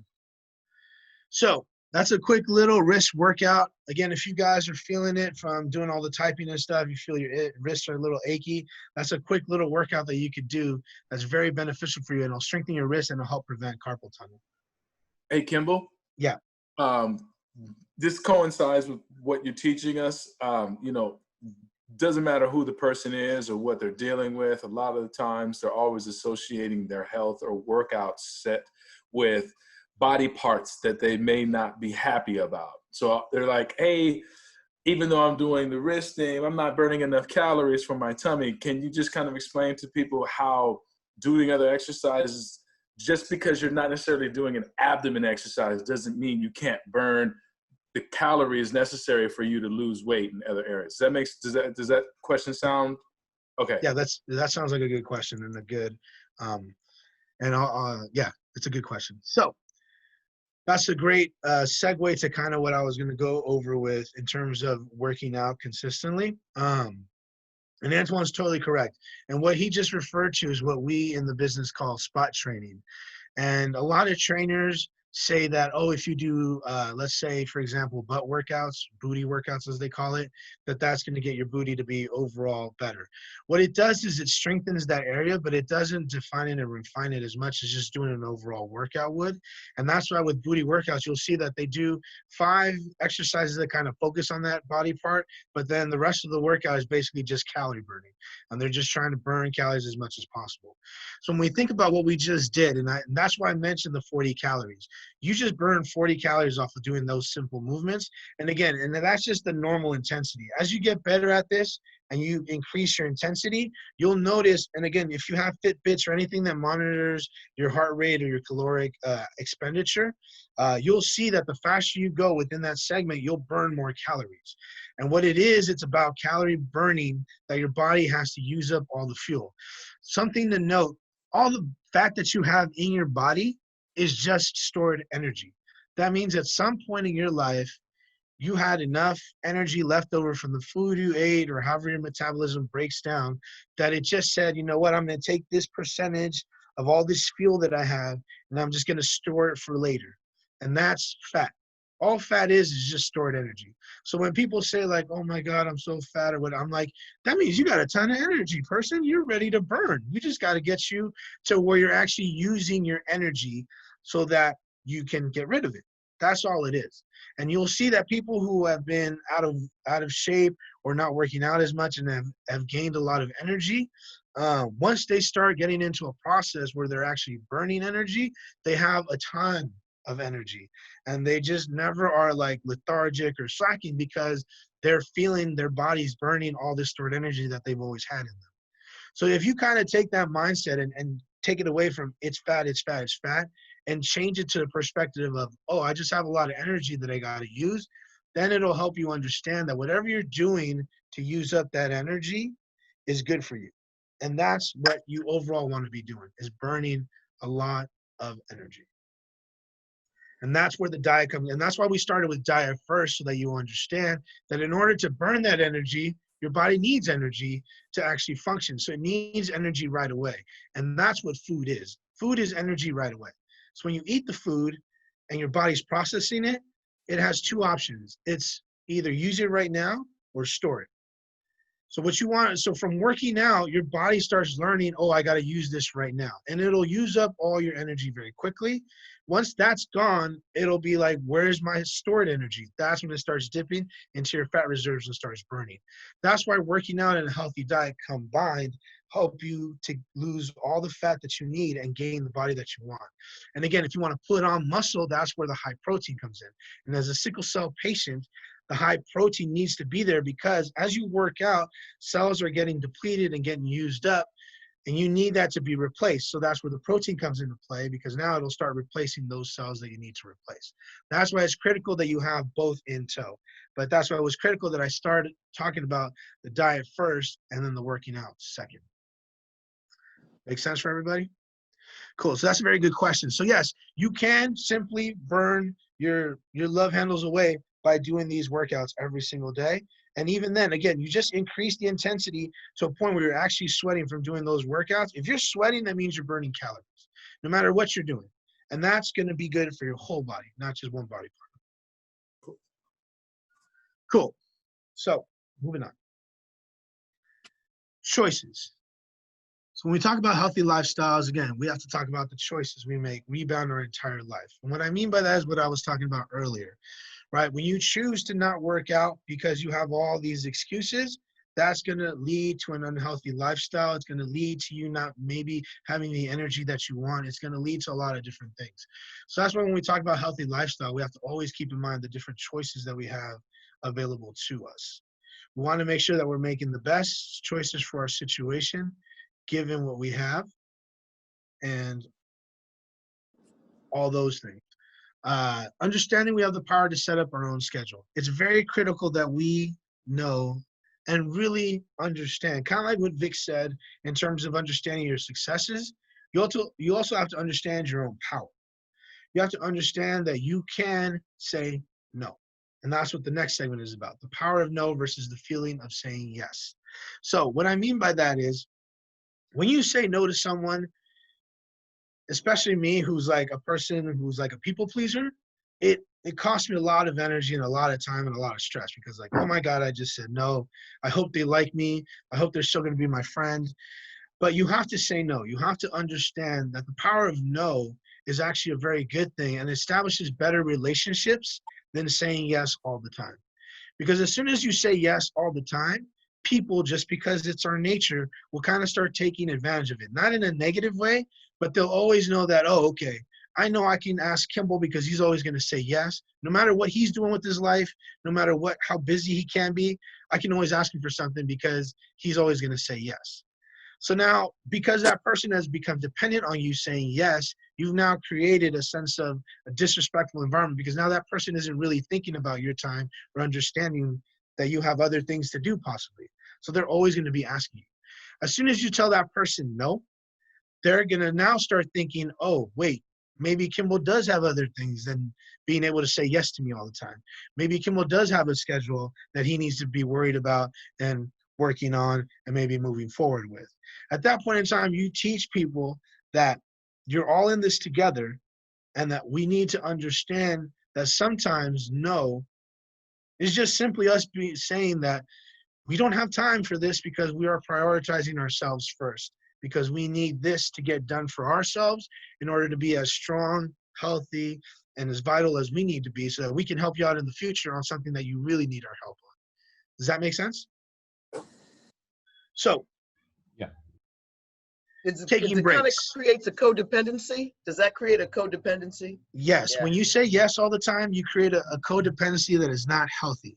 It is not healthy for either side because now this person who's always asking you for anything thinks that you're the only one that can help them and thinks that you're always going to be there. And then they themselves don't work on themselves because now they're like, oh, well, Kimble's going to fix it. So, hey, help me out with this. Hey, do this. Hey, do that, right? Something as simple as making a cake. Hey, Kimble, can you come make me a cake? Like, I don't know how to do a cake. Like, it's simple, dude. All you got to do is mix the batter, put it in the pan, stick it in the oven, done. Yeah. Right? But some people just won't go to those links because they're like, oh, Kimble's going to come over and make the cake anyway, and he does it better than me, so I might as well just let him do it. If you practice at anything, you can get good. You may not be the best at everything, but you can get good at everything. It's just about you taking the initiative to do it. And that, when the power of no helps people do that, right? Saying yes doesn't really help all the time. So, good question though, Nadina. So taking breaks, we want to make sure that we are taking care of ourselves. And that is when you feel overwhelmed or you need something to kind of go about in a different direction, that's when you know you need to stop. And you got to stop. Stopping is not a bad thing. For example, in workouts, if you're working out for 4 months consistently, every single day, taking your 1 day of rest, but you're going at it for 4 months, your body's going to get to a point where it's going to plateau. And that means it's going to stop growing. In order to keep it growing again, we got to stop.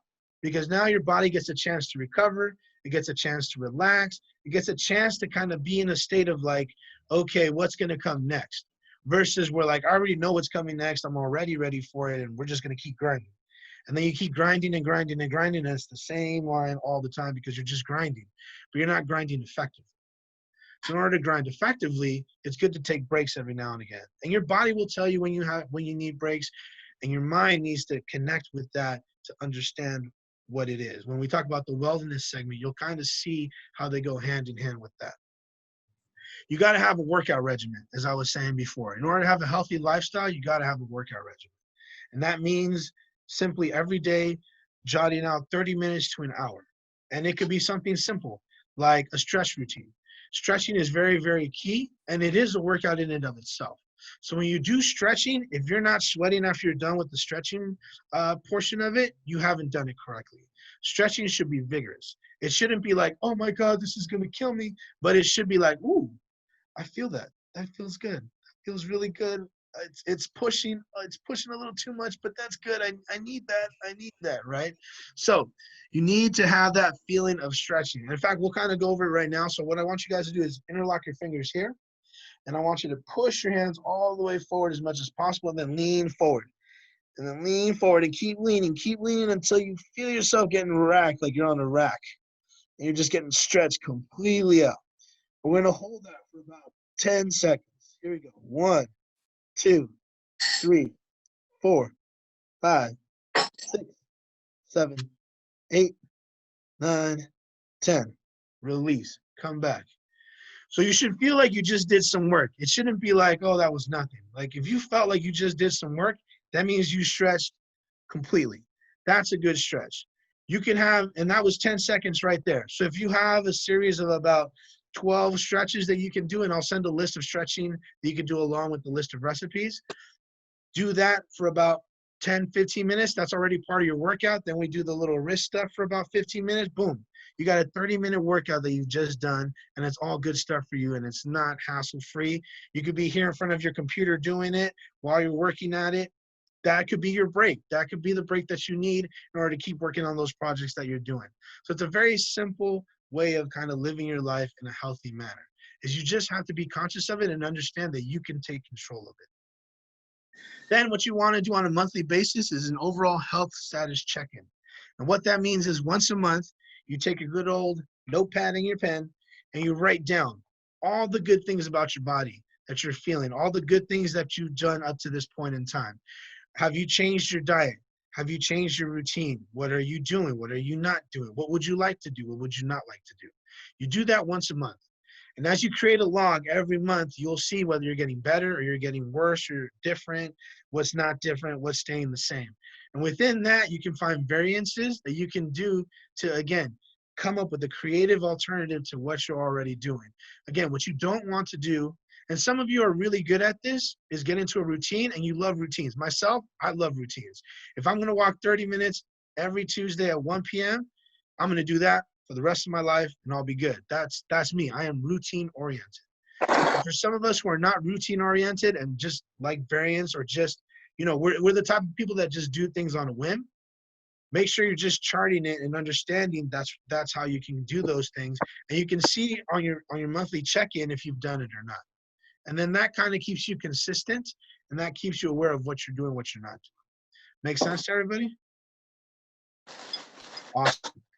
So break number 2, before we get into our last segment, we'll take just a quick 5-minute break. You can breathe, get some air, get a quick bite in, whatever you need to. I'll stop the sharing for right now, and then we'll get into our wellness, and then we'll get into our Q&A, and we'll call it a day.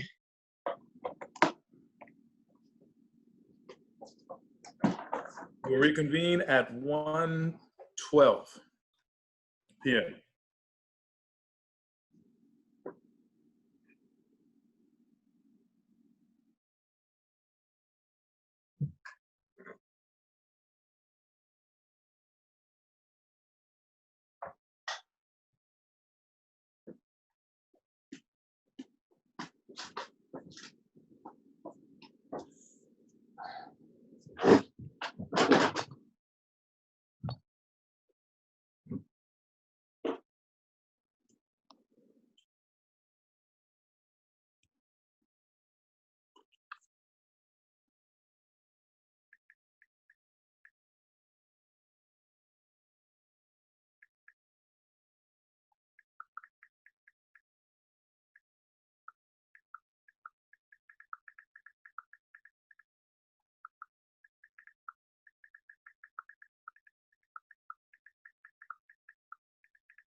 Martin, please look at your chat box, please.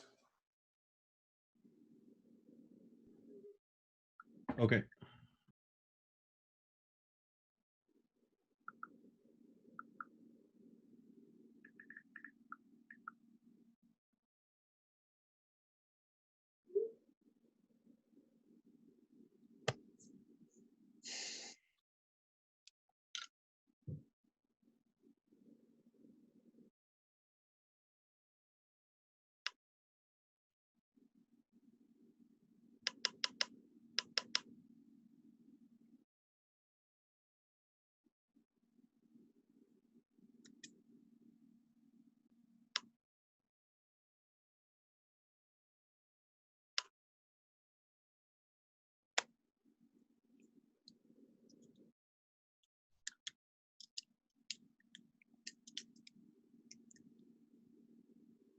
As a champions.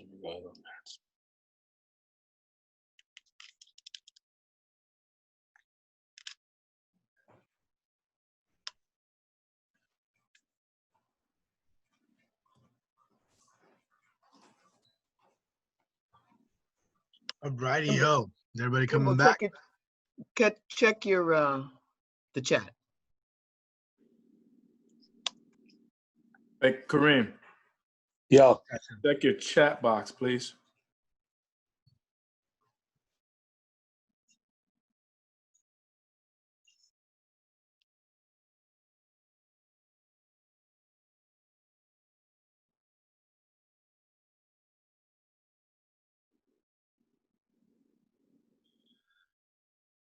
I responded to Dina.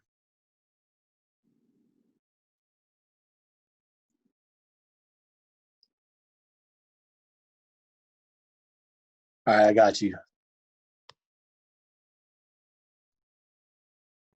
That's the standard one that we use, the eval that we've used for all of them. Okay, Yeah. got it.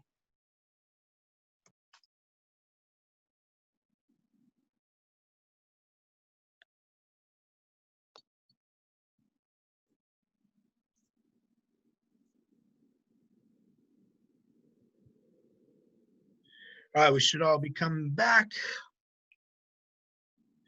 Let's do a quick little check-in. Just unmute yourself, say hi, and then mute yourself back up, and then we'll finish with our last segment, and then we'll go into the Q&A, and then call it a day. Hello. Okay. Hello, I'm what's back. up, Kimbo? What's up, Earl? Hello. Hello, I'm back.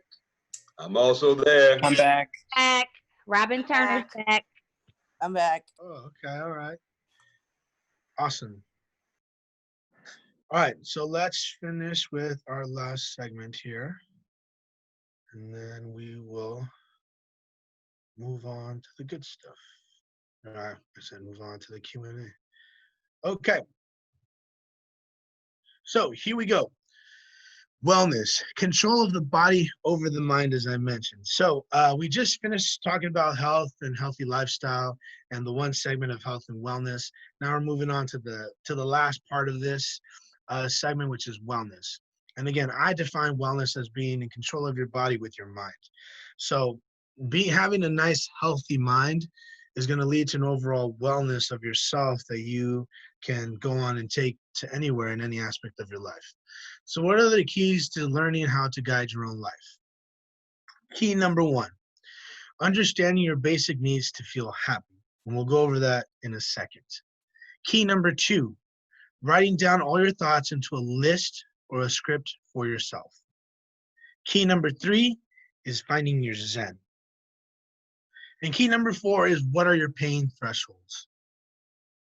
And we'll go over each one of these keys through this little quick presentation that we'll be going about. Again, this is all keys that'll help you guide your own life. And by guiding your own life, you're guiding your own body. You're understanding that you are in control. Nobody else is in control except yourself. Key number one, what is happiness? Happiness can be defined in a dictionary. It can be defined by a lot of different people. It can even be defined physically through endorphins and how your body reacts to certain stimulus in the environment around you, and your endorphin levels either change positively or negatively. And research has shown that in happy cases, you have a certain level of endorphins versus unhappy states where you don't have the same levels of endorphins. So everything and everyone around you is defining happiness for you. What you have to really do is define it for yourself. And the way that you do that is twofold. The first fold is thinking about what really brings about a happy state for you. You know, something that makes you laugh, something that makes you feel comfortable, something that brings a warmness to yourself. That's kind of going to help you lead to the definition of happy. And then two, the second part, the second thing you can do is what actions do you take to either augment that, keep that going, or initiate it in the first place.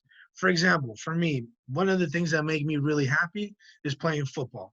Every time I just touch a football, I get this rush of just excitement and good feelings coming over me that put me into a very, very happy space. And what do I do to continue doing that, to continue that going? I go and play football. I throw the football around with some people. I throw it to myself. I just kind of hold it in my arm and just do a little bit of cuts running every now and again.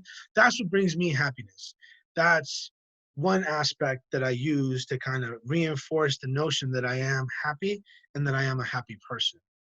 And understand this, happiness is most of the times a choice.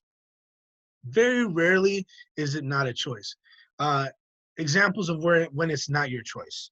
The death of a loved one, an accident, this pandemic.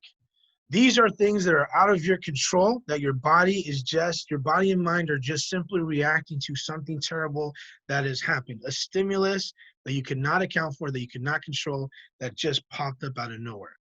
Those are really the only things that truly affect your happiness that are out of your control. Other than that, everything else is within your grasp. You've heard the old expression, would you rather be right or would you rather be happy? That is kind of the epitome, the pillar by which you should really, really mitigate your situations and understanding. Is it really worth me being right, or would I rather be happy in this situation? And most of the times, people, just because of the nature that we are, we want to be right. And we choose right over happy. We'd rather be right and miserable than happy and carefree. I don't know why. It's just part of our nature. It's just something that we have to deal with. Knowing that and understanding that is what's going to help you really get into that happiness aspect of yourself and help you really define happiness. Because if your happiness is found in you being right all the time, then maybe you need to do a little self-gut check and really see, why is it that I need to be right all the time? If you find that you don't need to be right all the time, then you can easily choose happiness and just be a happy person.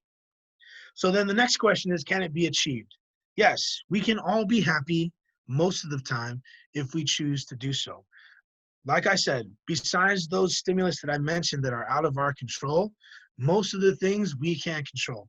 We can control our reactions to our emotions, our reactions to the stimulus around us, except for those particular situations that I mentioned with, because those are a very hard part of life. Losing someone that you love is a very, very hard part of life. Having an accident, something that you couldn't account for, that you couldn't foretell, is a very, very hard part of life.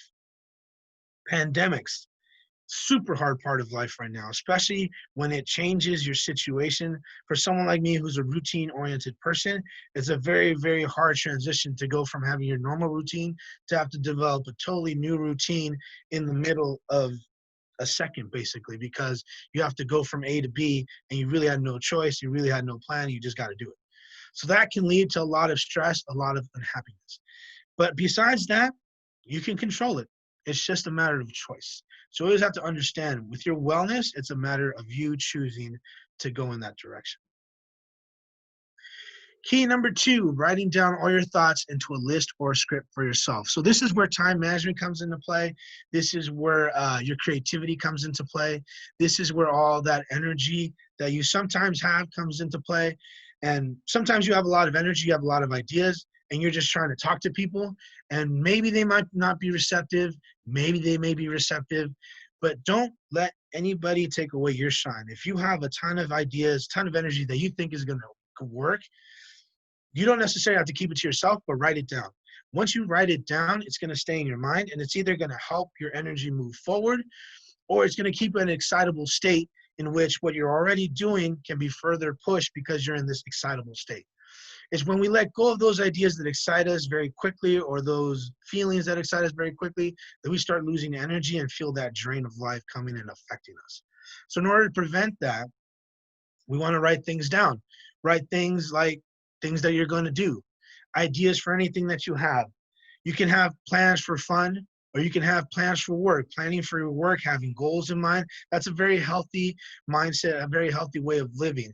Setting certain goals for yourself is always good because it keeps you motivated, it keeps you moving, and it keeps you involved in what it is that you're doing in that particular segment of your life. So goals, goal-oriented stuff is always very good.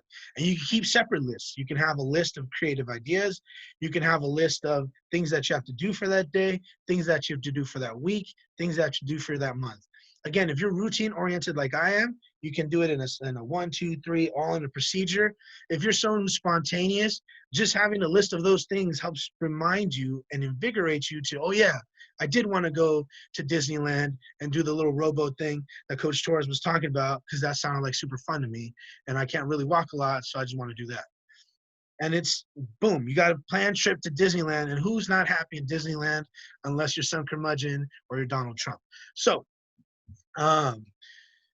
those are the things that kind of keep you in a well state and a well-balanced mindset that kind of help you push forward and move on with the things that you want to do. And also you can write down any exciting adventures that you want.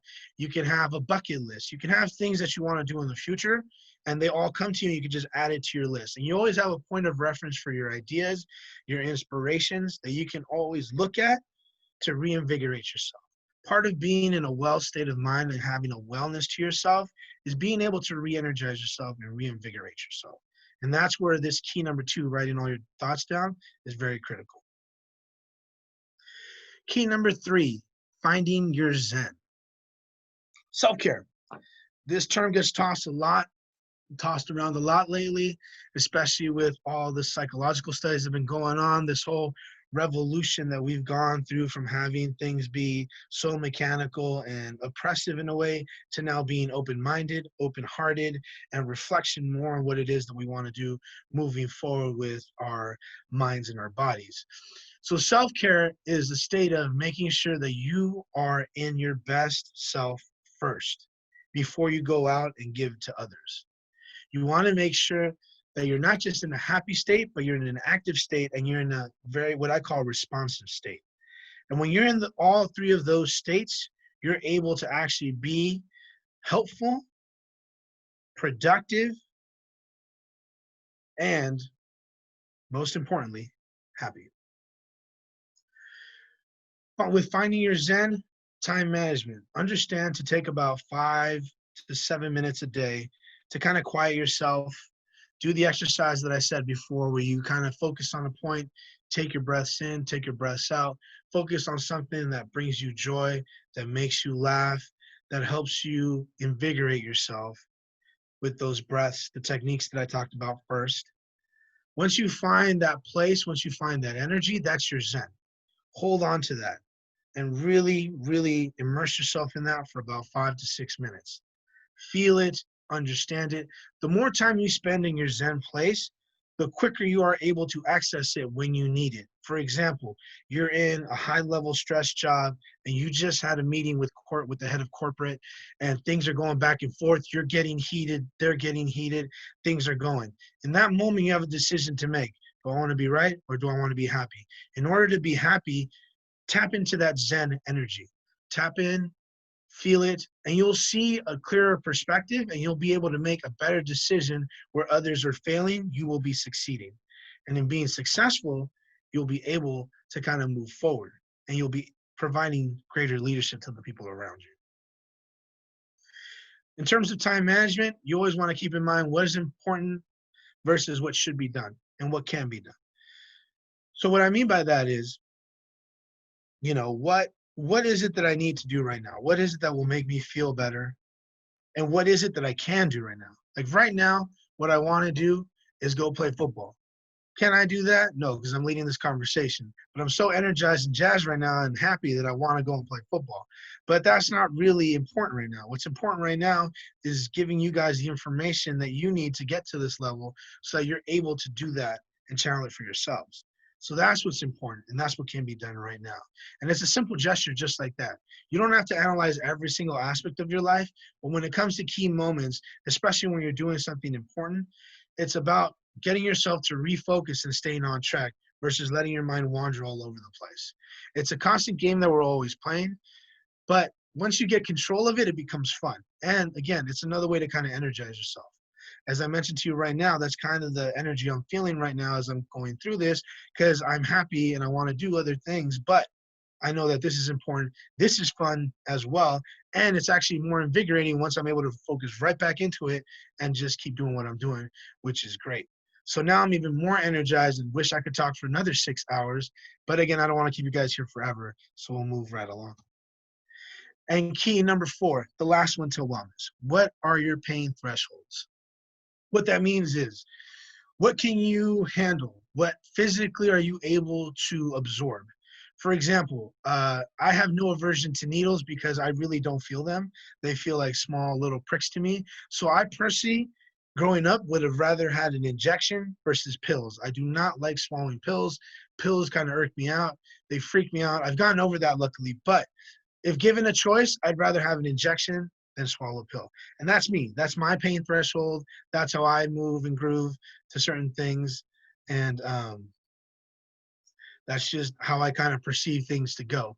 Other of you may have other things, higher threshold pains, meaning, like nicks and knacks don't really cut it for you. Even a broken bone you may not feel. You just have to understand where your pain thresholds are.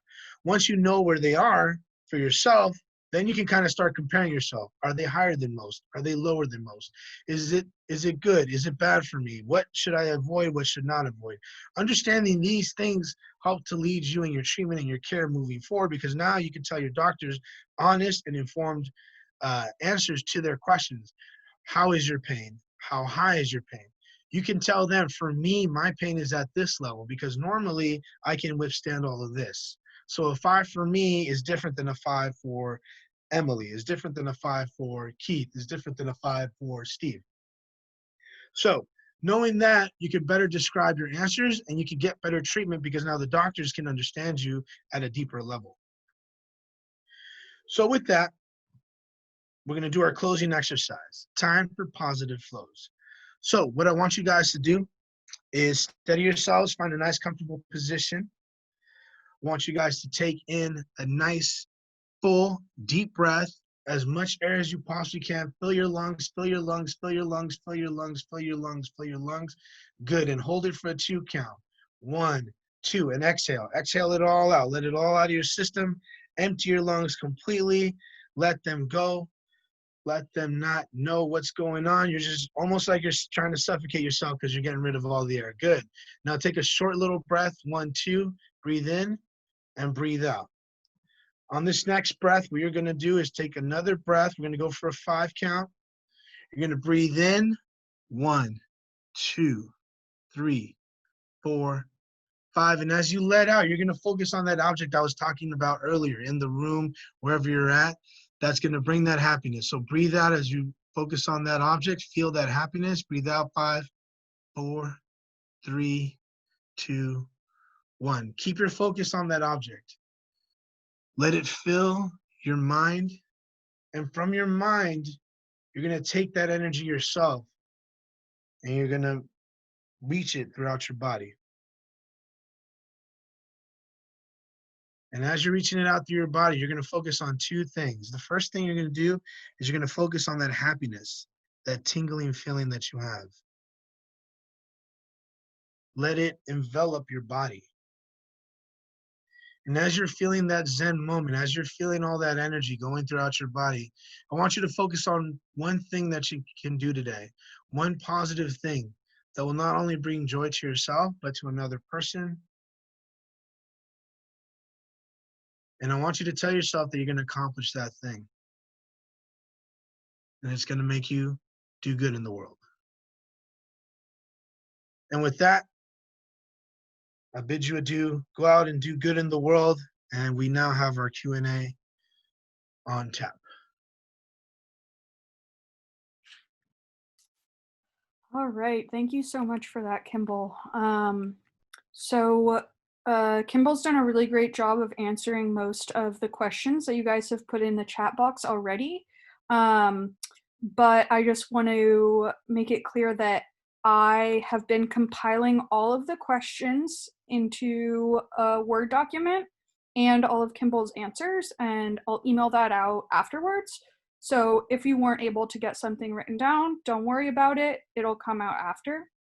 And then I'm also just going to look through and see if there are any questions that haven't been addressed yet. So Kimble, here's one from Jason. Speaking of spinach and how good spinach is in the diet, is spinach in smoothies okay?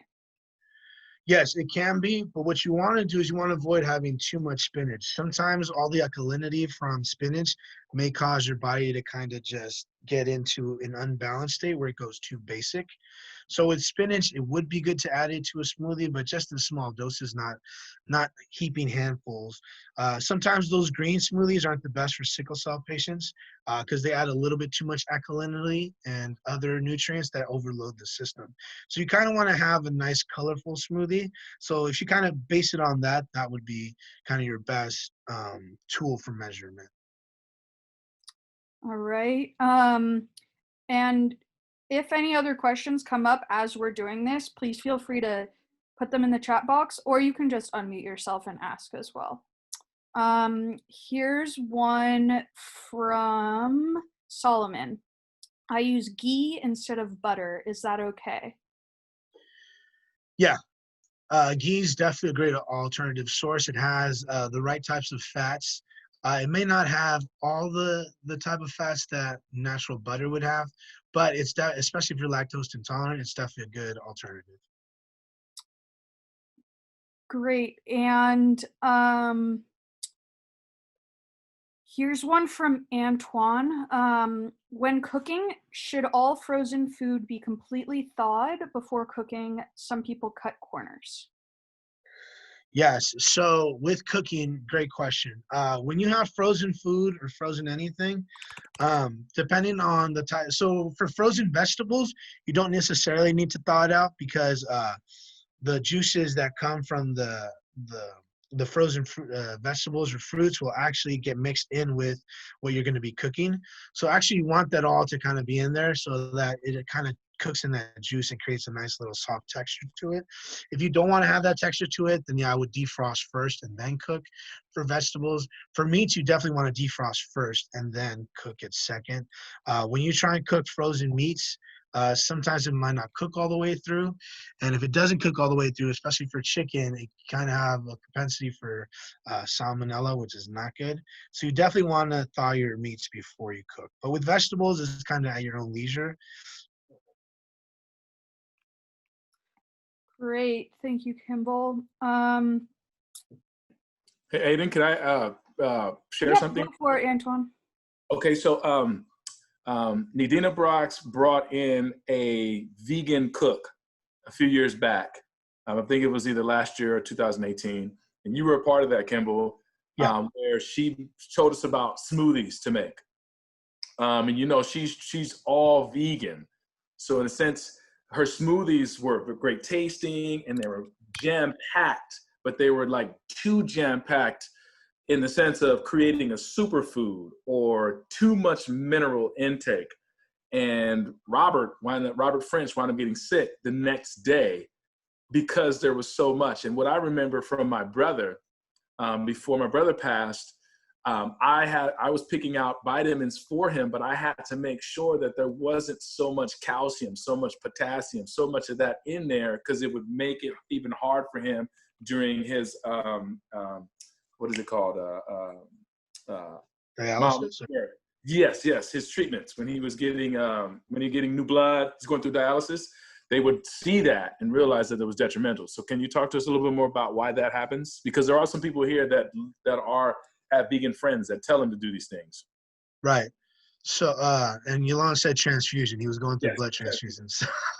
So dialysis and blood transfusions. No, that's a good point. So when we talk about superfoods, as Antoine just mentioned, there's a lot of good minerals in there. And what happens with your body and your system, this all goes back to the caloric intake. So maybe what happened with Robert was two things. One, there was too many minerals for his body. Remember, as a sickle cell patient, your body is kind of working double the workload. So not only is it trying to do what normally we would do without sickle cell, meaning eat, breathe, digest, but now it's also having to replace all that blood that's being sickled out and creating new blood cells. So it's working double time. So sometimes if you don't have enough calories in your system to work, your system picks one or the other. And with sickle cell patients, it tends to pick the blood because that's how you're going to survive. So the digestive system doesn't get as processed. So all that minerals kind of just end up being in your gut. They kind of end up clogging up your system. So that's probably what happened to Robert. Also, having too many calcium deposits kind of creates little deposits in your blood and in your body. So it doesn't allow for a consistent flow through it, which again is bad for sickle cell patients because you already have bad blood flow due to the sickling of your cells. So whatever you can do to kind of mitigate that is what's best for you. So that's why I said you don't want to have like superfoods. Like if you look at your green smoothies are probably not the best option. That's why I kind of provided those smoothies that are a little bit more colorful and have different varieties to it. And also, Gloria just mentioned too, if you have blood thinners, my mom does have a blood thinner, and that's why I know a little bit about the green smoothies based on that, because she has 6 stents in her heart, so she's on blood thinners pretty much the rest of her life. So one of the things that we realized in terms of her diet is that she can't have a huge amount of leafy greens because of all the mineral deposits that would slow down your blood flow. So you definitely want to minimize all the minerals, and like I said, you gotta kind of have that balance and figure out how many vitamins of each thing you're going to need to have within your system to be very well nourished. For a sickle cell patient, like I said, if you stick to high protein, high energy carb diet, that would be better. When I say high energy, that means a lot of calories. So for example, you can have a steak, but you can have it with carrots. You can have it with quinoa. You can have like a little steak salad. That's already a high energy, high protein meal right there. And you can even throw in a little bit of rice to that to give you that extra carbs that you need to get more energy into your system. Other question I have is, what are some non-dark leafy green vegetables for people to use? Because what I realized, and Gloria actually mentioned this, was one of the reasons why is she can't have dark leafy veggies. And I think that's what she spent a lot of the time putting the smoothie into, dark green veggies. Is there Right. any lighter that you may have? So I mentioned them before, the asparagus, the broccolis, the romaine lettuces. Some other ones would include, so cilantro. So anything that has like that really green, dark tint to it is considered a dark leafy green. So you kind of want to mitigate how much of that you use. If you can avoid it at all times, do it. If not, then kind of, instead of grabbing a handful of that really green kale, maybe just grab a little bit, maybe a leaf or two and throw it in. Instead of having a huge kale salad, maybe just have a romaine lettuce salad, that type of stuff. So just kind of figure out where to go. So so to answer your question, there's a lot of veggies that aren't as green. Those are the green vegetables that you should be having more of versus the dark green ones. Can I offer something then? Yes, go ahead. Okay. Maybe Dr. Keith can come in with me.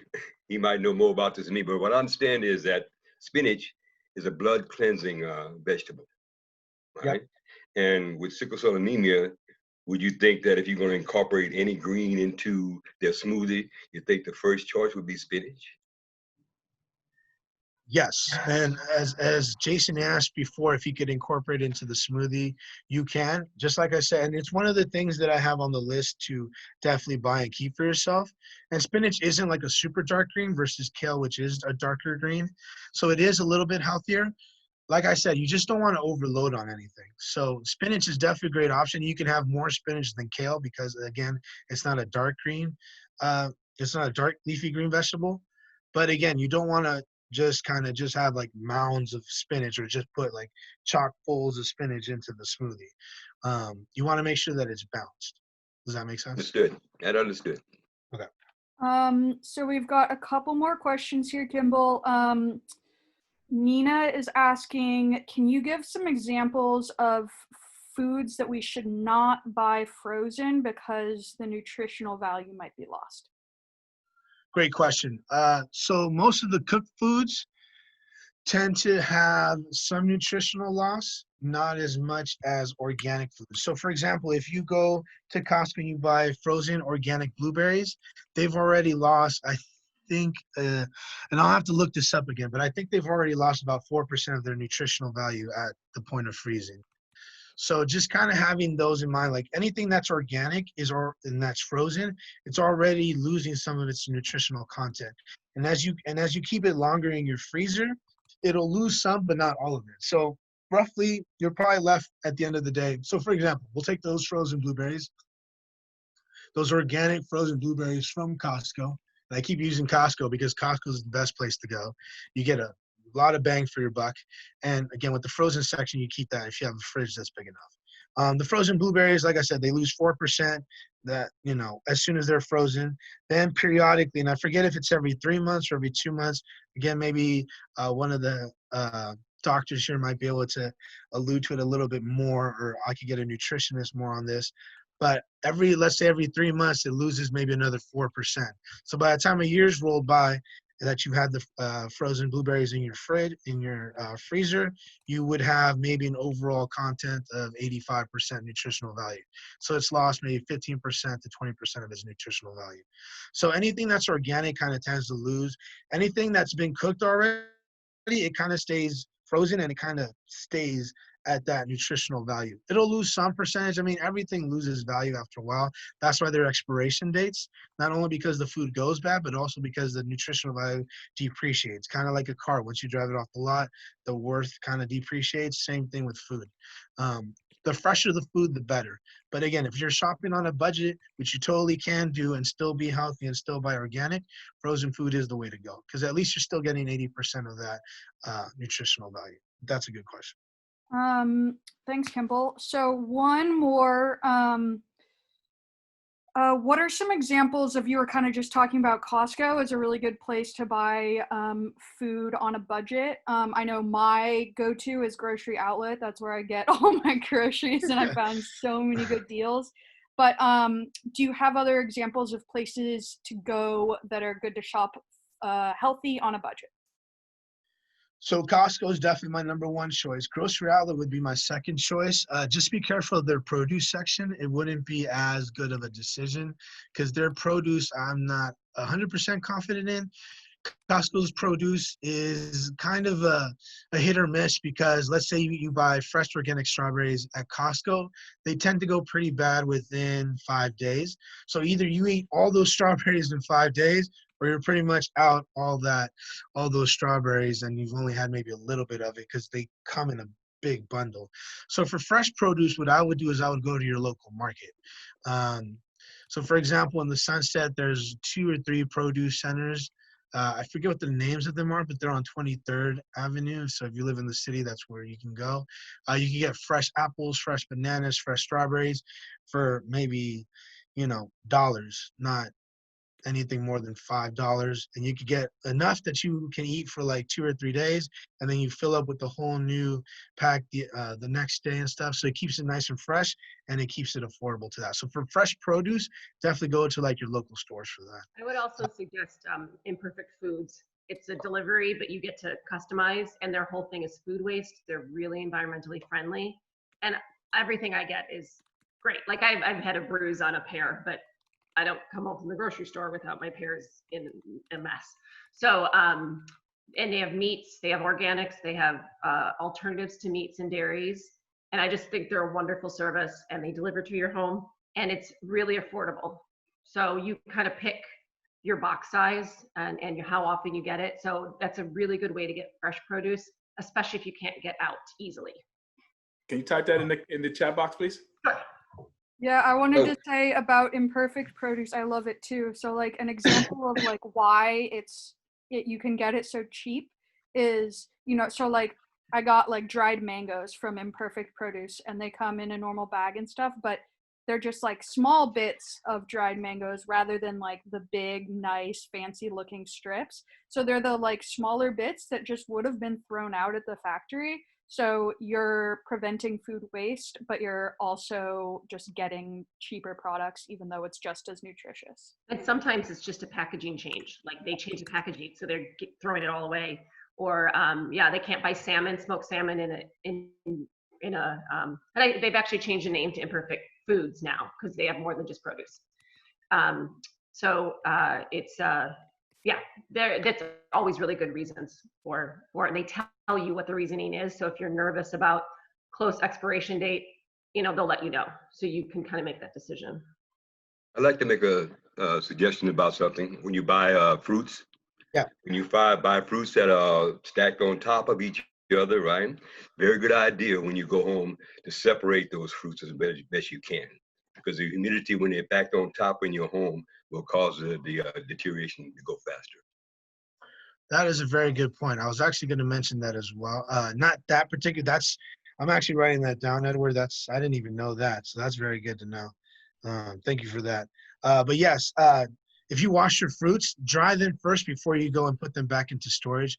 Wet fruit, all that condensation will lead to it going rotten, building mold a lot faster than dry fruits that you store in your fridge. So make sure you dry it off. So if you're going to wash them off, dry them off with like paper towels, leave them out there to dry for like a little bit. Then you can put them in a container and put them back in your fridge, or you can even freeze them. So you can get your own fresh organic produce and freeze it. Again, you're just going to lose the nutritional value of it, but you'll know what you're getting because it'll be organic, it'll be fresh.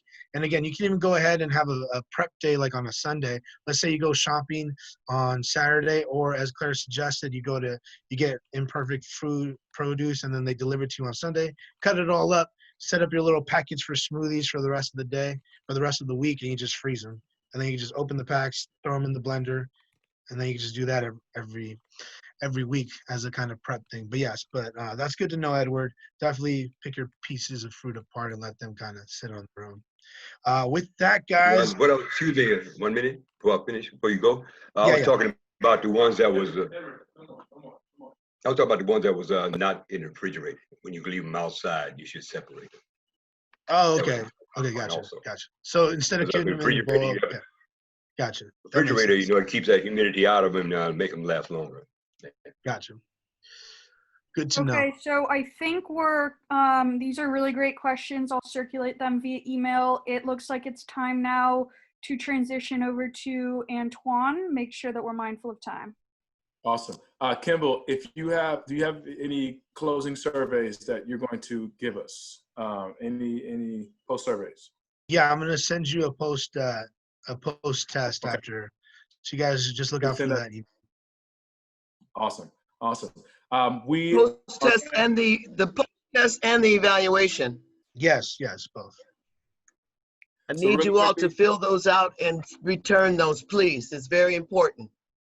Yes, that is very important for our data collection and for our training. This training course is based on data collection and information. So you don't do that, and it keeps us from having the information to prove how good our course and training is actually coming along. Some words of inspiration from Kareem Gilbo. All right, how's everybody doing? Good. Good. What's up, everybody? Good job, Coach Torres. Learning a lot, man. Taking notes. Thank you. Good. Absolutely. So yeah, I know we're in a tougher time right now. We got COVID-19. We don't know what's happening with that. You know, we hear that it's going down. Now it's spiking back up. You know, there's a lot of uncertainty that we feel with that. There's a lot of, I think, things that are coming to the surface with people right now that are dealing with racism and inequality. And then we also have folks who are here on this Zoom who are also dealing with their own ailments, right? And so it's hitting us, right now this time's hitting us from multiple different areas. And I think that at the end of the day, we have to continue to push forward. We have to continue to push on. We have no choice, right? We got to be like sharks in a way. We swim, and we keep swimming, we keep moving, or we drown. And, during this time, I think that a lot of people are in a state of fear. And if you watch the news a lot, and somebody like me, like I do not watch the news very much. I probably get more news from my text threads that I'm on with my friends than I actually do from watching news myself. And I kind of know how to weed all that stuff out. But I know there's a lot of fear that people feel during this time, especially when there's the uncertainty. But when I look at fear, I look at it differently. I look at fear as FEAR, or false events appearing real. Because most of the time, that's what they are. They're false events that appear real and that we make realer in our heads than what actually it is in reality. And so a lot of times that fear, or the element of false events appearing real, what happens is that comes out in the form of doubt, right? So we start doubting ourselves. We doubt our world. We doubt our ability to function properly. And then what does doubt end up doing? Doubt ends up preventing us from doing anything. And then later on in life, what do we have? We have that resentment and that regret more times than not from doing things, but from what we don't do.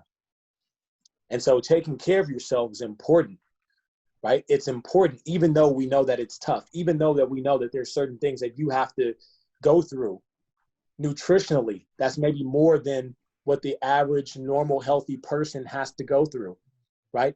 But you're going to regret not doing it later on. And so when I look at all this stuff, see false events or see fear as false events appearing real. You know what? You're not real. I'm making you up. You're a figment of my imagination. I can continue to push through, and I'm not going to doubt myself, because that doubt is going to lead to regret over what I don't do and what I did not do. And so it takes me back to my high school times, and one of the most wise men who I ever met was a Nigerian man, and he was the father of one of my teammates. And I don't know, some of you might be Nigerian, some of you might have Nigerian friends, but I'll say this, there's no more intelligent sounding human being, in my opinion, on this world than a Nigerian person speaking English. And he would come up to me after games, and I'm going to do the little accent, so I apologize if I'm butchering it. But he'd come up to me after games, and he'd say, Karim. And I'm like, yeah, Mr. Appa. He's like, Karim. What do I always tell you, Karim? Right? I'm Kareem. He always, Karim. Karim. What do I always tell you, Karim? I'm like, no one can stop you but you, Karim. No one. Not the coaches. Not the other team. No one but you, Karim. Always remember that. Always remember. Never forget it. And you know what? It's something I got to remind myself every single day. And when I do, that fear goes away. The false events are exposed for being such, for being those false events. And so for you guys, remember that you can continue to push through, that no one can stop you but you, that we're pushing through and we're fighting a lot of battles right now, but very rarely are things put on our plate that we can't handle. And it may take support, but realize that through this group, you are supported. So for each and every one of you, the next time you guys are confronted with a challenge, whether it's today, tomorrow, next week, remember that quote. No one can stop you but you. Eliminate the fear, eliminate the doubt, eliminate the regret. Believe in yourself, push forward, continue to swim. We have no other choice. Thank you guys so much. Thanks everybody for the time. Thanks for inviting me on. I have another thing I got to go and run to, but I appreciate you guys giving me this forum to share those words with you guys.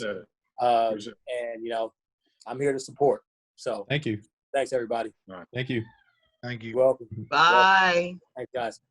Thank you so much, Kimble, for addressing the appropriate exercises for our patients, as well as explaining the importance of mind and nutrition on our bodies. Hi, everybody. I'm Kristen Fung, and I really appreciate you for taking the time to join us for this month's AEP course. Some key takeaways from today's session includes staying active through hiking, walking, dancing, and even trying out virtual fitness classes. Second is to incorporate 3 macronutrients in our diet, which are carb, fats, and protein. And also, it is helpful to engage in writing down your thoughts, finding out what makes you happy. And last but not least is finding your Zen. Again, if you want to rewatch any of our previous videos, including this session, please check us out at our YouTube channel. And also hit the subscribe button if you haven't yet so that we can send you notifications when new videos are out. Please check us out at our website so then you can find more information about our next program date and event speaker. And let's make it happen 2020 and change the perception.